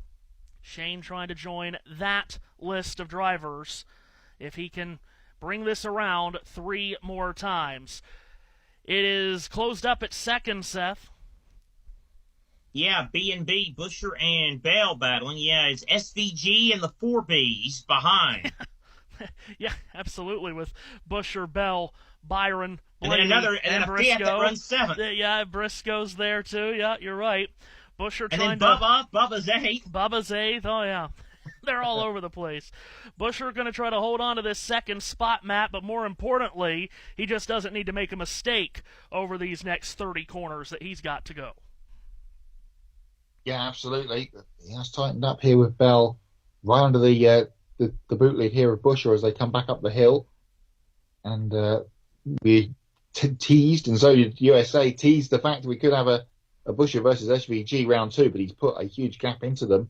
And now it is Bell on the offensive here with a handful of laps to go to try and take that second away from the 17 car set. God almighty, Connor Daly took an almighty hit in the IndyCar race. Oh, wow. Jesus, God, that's a hit. Bergen leads. Battle for second. Rages on. Busher and Bell. Yippee. Bell, a winner at COTA earlier this season. These are 2 really good road course racers dueling for this spot. Busher, of course, the defending winner of this race. Bell mentioned the COTA win earlier this year. He also has a Daytona road course win on his resume in the Cup Series, does Bell. We're down to 2 laps to go. This is happening 10 seconds behind our race leader. As Matt, they come back to you. Yeah, up out of turn number 1 again. Front of the pack grandstand on the left-hand side. Busher just doing enough here to keep Bell at arm's length. Got a couple of car lengths on him as they come up the hill. No threat from behind. Byron is another 4 seconds behind this duo. And in a pretty safe 4th position, although Blaney isn't too far behind him. But we'll keep focusing in on here. The leader is Shane Van Gisbergen by 10 seconds, as you said. And it's Busher versus a very wiggly Christopher Bell through the bus stop for second place. Yeah, and Bell, that wiggle's going to cost him some time to Busher. So Busher stays in the number 2 position, and then Bell runs in 3rd as they head down that short straight and head into turn 10. Shane Van Gisbergen, Matthew, is about to take the white flag. He is doing this at tremendous speed as well as we hit the white flag at 4:19 p.m. local time. This has been a quick race, and it's been paced by the best road course racer in the sport right now. Shane Van Gisbergen starts the last lap and is able to work his way through turn 1 for the final time and climb the hill through the S's. To use another Murray Walker reference, he could put the clutch in and coast it from here, could Shane Van Gisbergen. 10 seconds clear of this battle for second, which continues to rage. Christopher Bell's probably got 1, maybe 2 more chances to get close to Chris Buescher here for second position as they come up the hill through turns 2, 3 and 4. Meanwhile, Van Gisbergen set in the bus stop for the final time on his road to redemption at Watkins Glen. Yep, he is the new road course king. As Bell makes a move on Buescher in the S's real quick, Matt. He's got him. Yeah, he's got him. Dive from a long way back.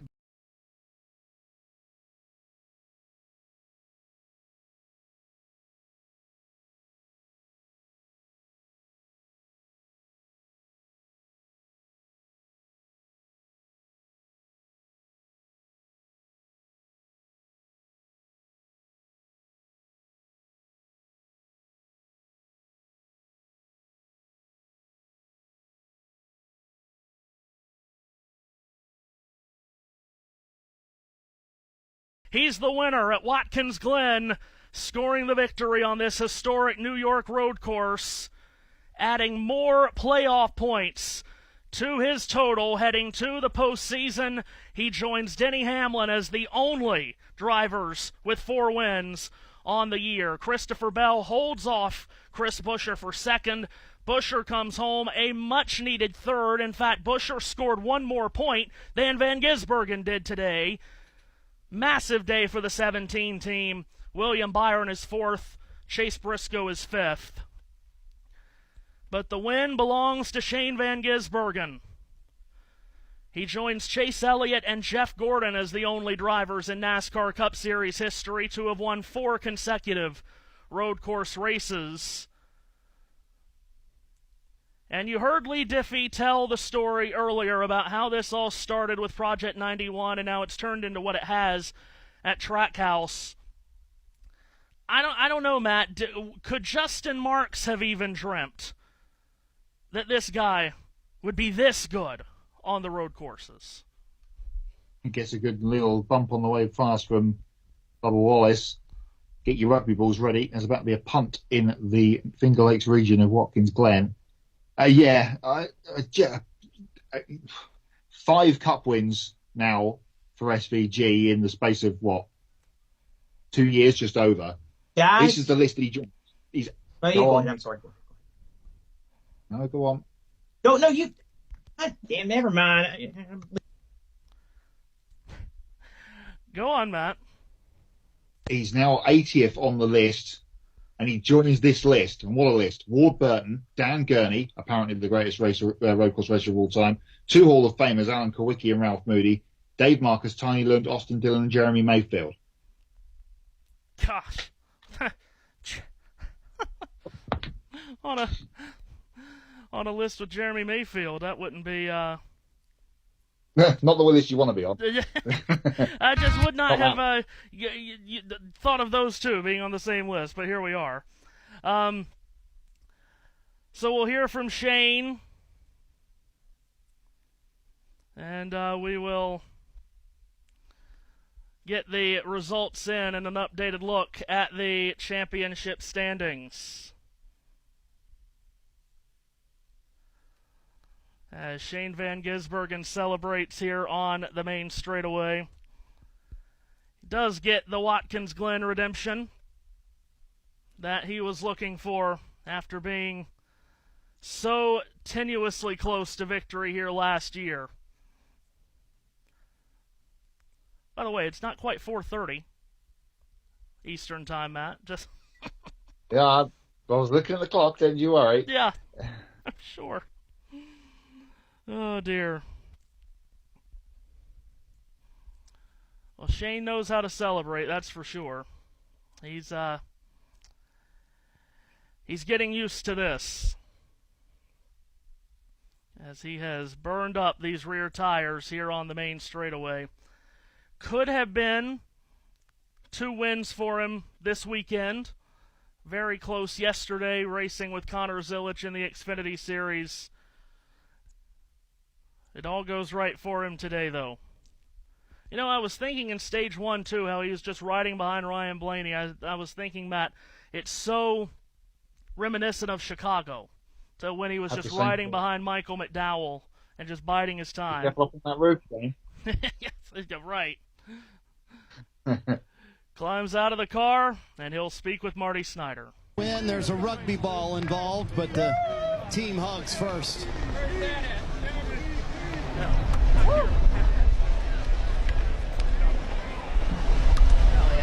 Everybody said this would be where he had the least advantage, less technical road course, but man, incredible speed from this 88 team. Ross Chastain coming in. But maybe the most important hug of all is coming up right after Stephen Doran, his dad Robert. Gonna autograph the rugby ball for the fans in the stands. All right, Watkins Glen, show them where you want to put this kick.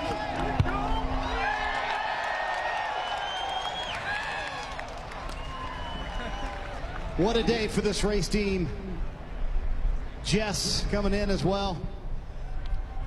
And Justin Marks. So does Watkins Glen haunt you no more? Oh man, good to get that one back. Thank you everyone for coming out. What an awesome race. The last stint was a bit, we cleared out, but the battle come back through. I had a lot of fun, and thank you to WeatherTech, Trackhouse. Car was just amazing again, and to get another win, and I definitely gave that bus stop wall another meter on that last lap, so, but yeah, awesome.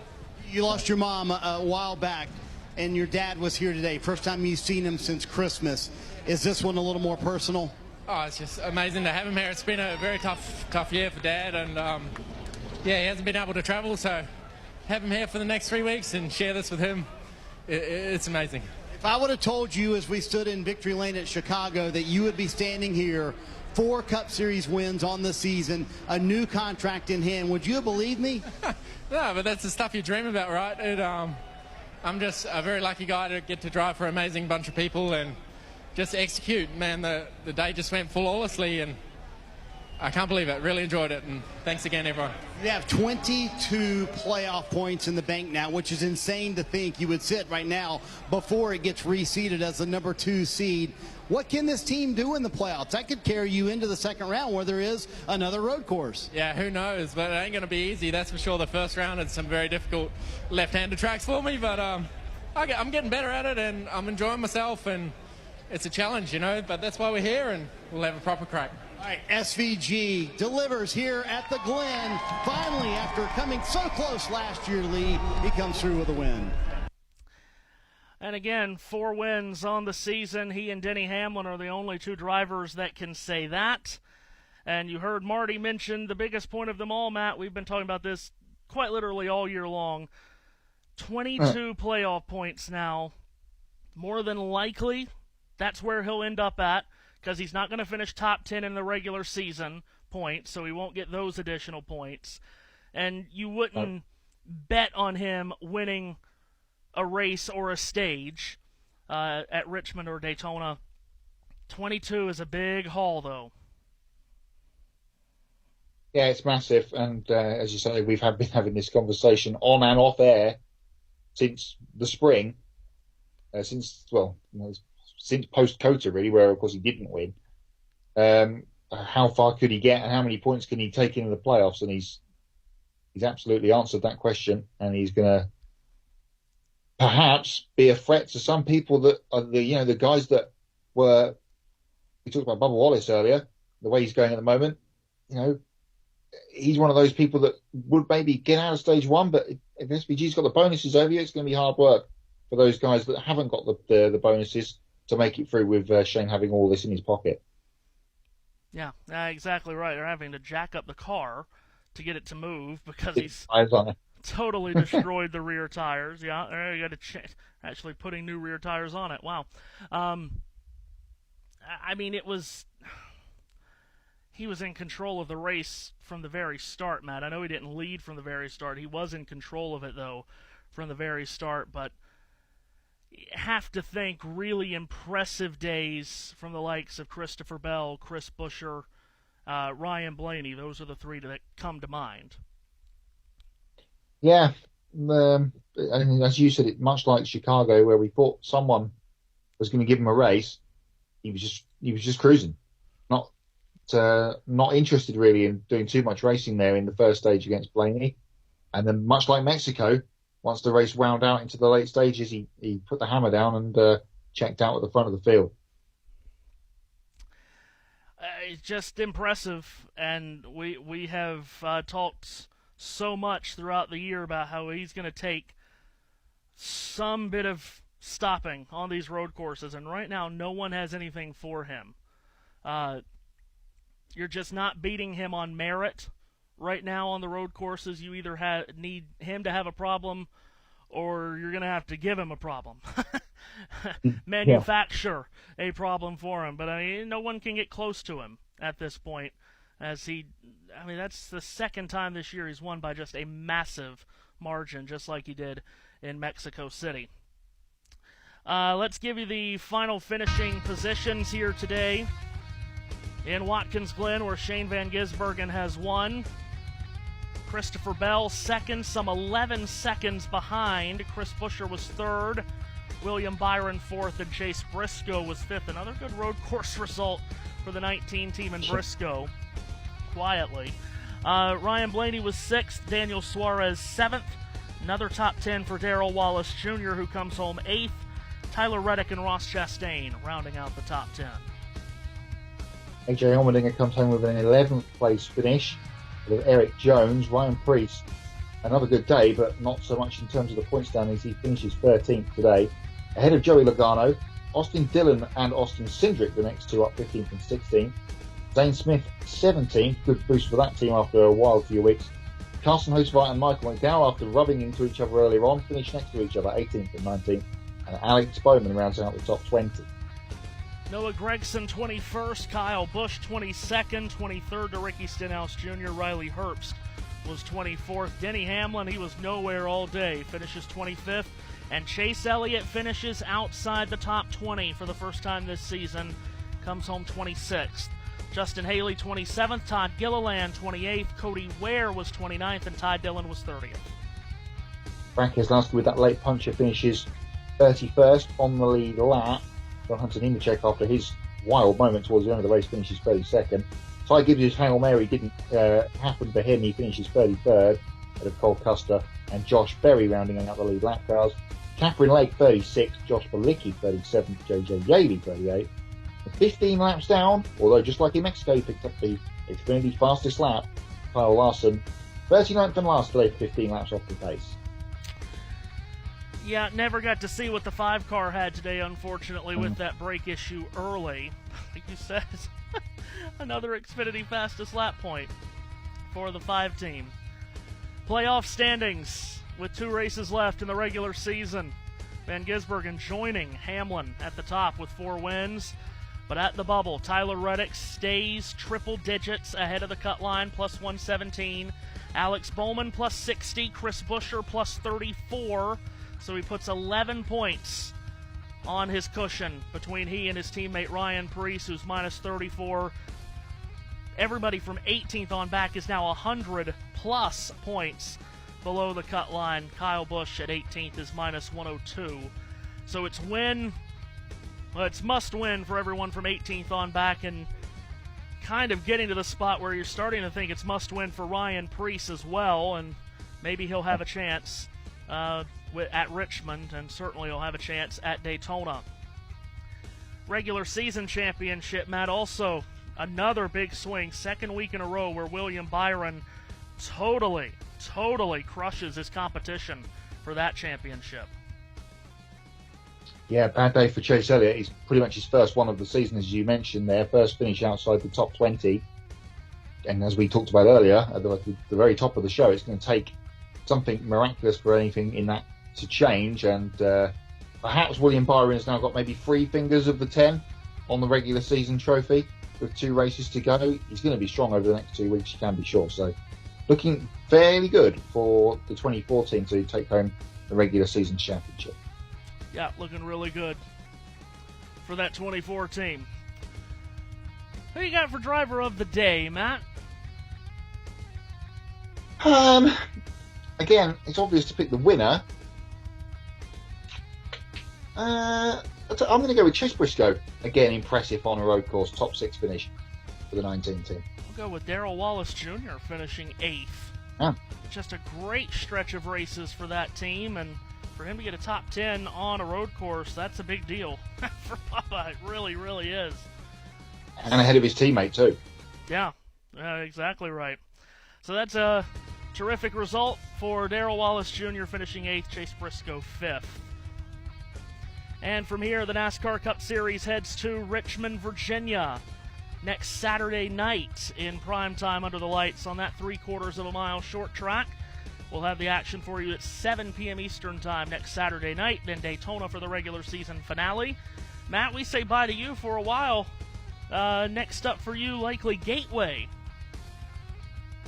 Yes, more than likely. So, yeah, it'll be take a little late summer break here. And, yeah, looking forward to the next couple of weeks of, well, it doesn't look like perhaps we're going to have too much playoff drama unless we get a winner randomly like we did at Austin Dillon winning last year at Richmond, of course. That could happen again. But over these next 2 weeks, it's looking fairly set in playoff land. And looking forward to the playoffs beginning, of course, at Darlington, beginning of September. Yep.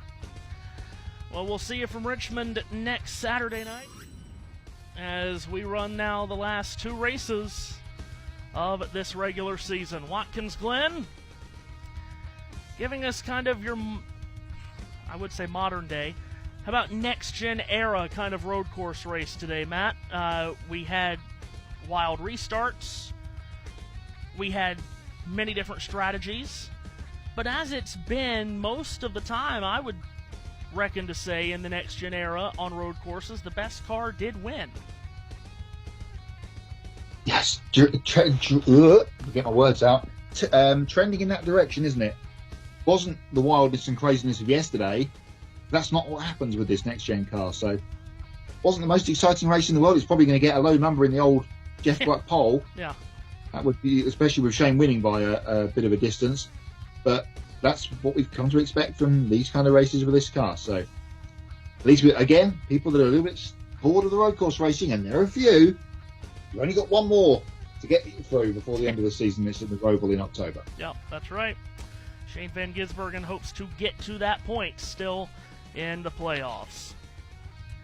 4 straight road course wins for SVG as he gets the win today in Watkins Glen. For everyone at USRN and for everyone at JBM, thanks for joining us. We say so long from the Glen, where Shane Van Gisbergen is the winner.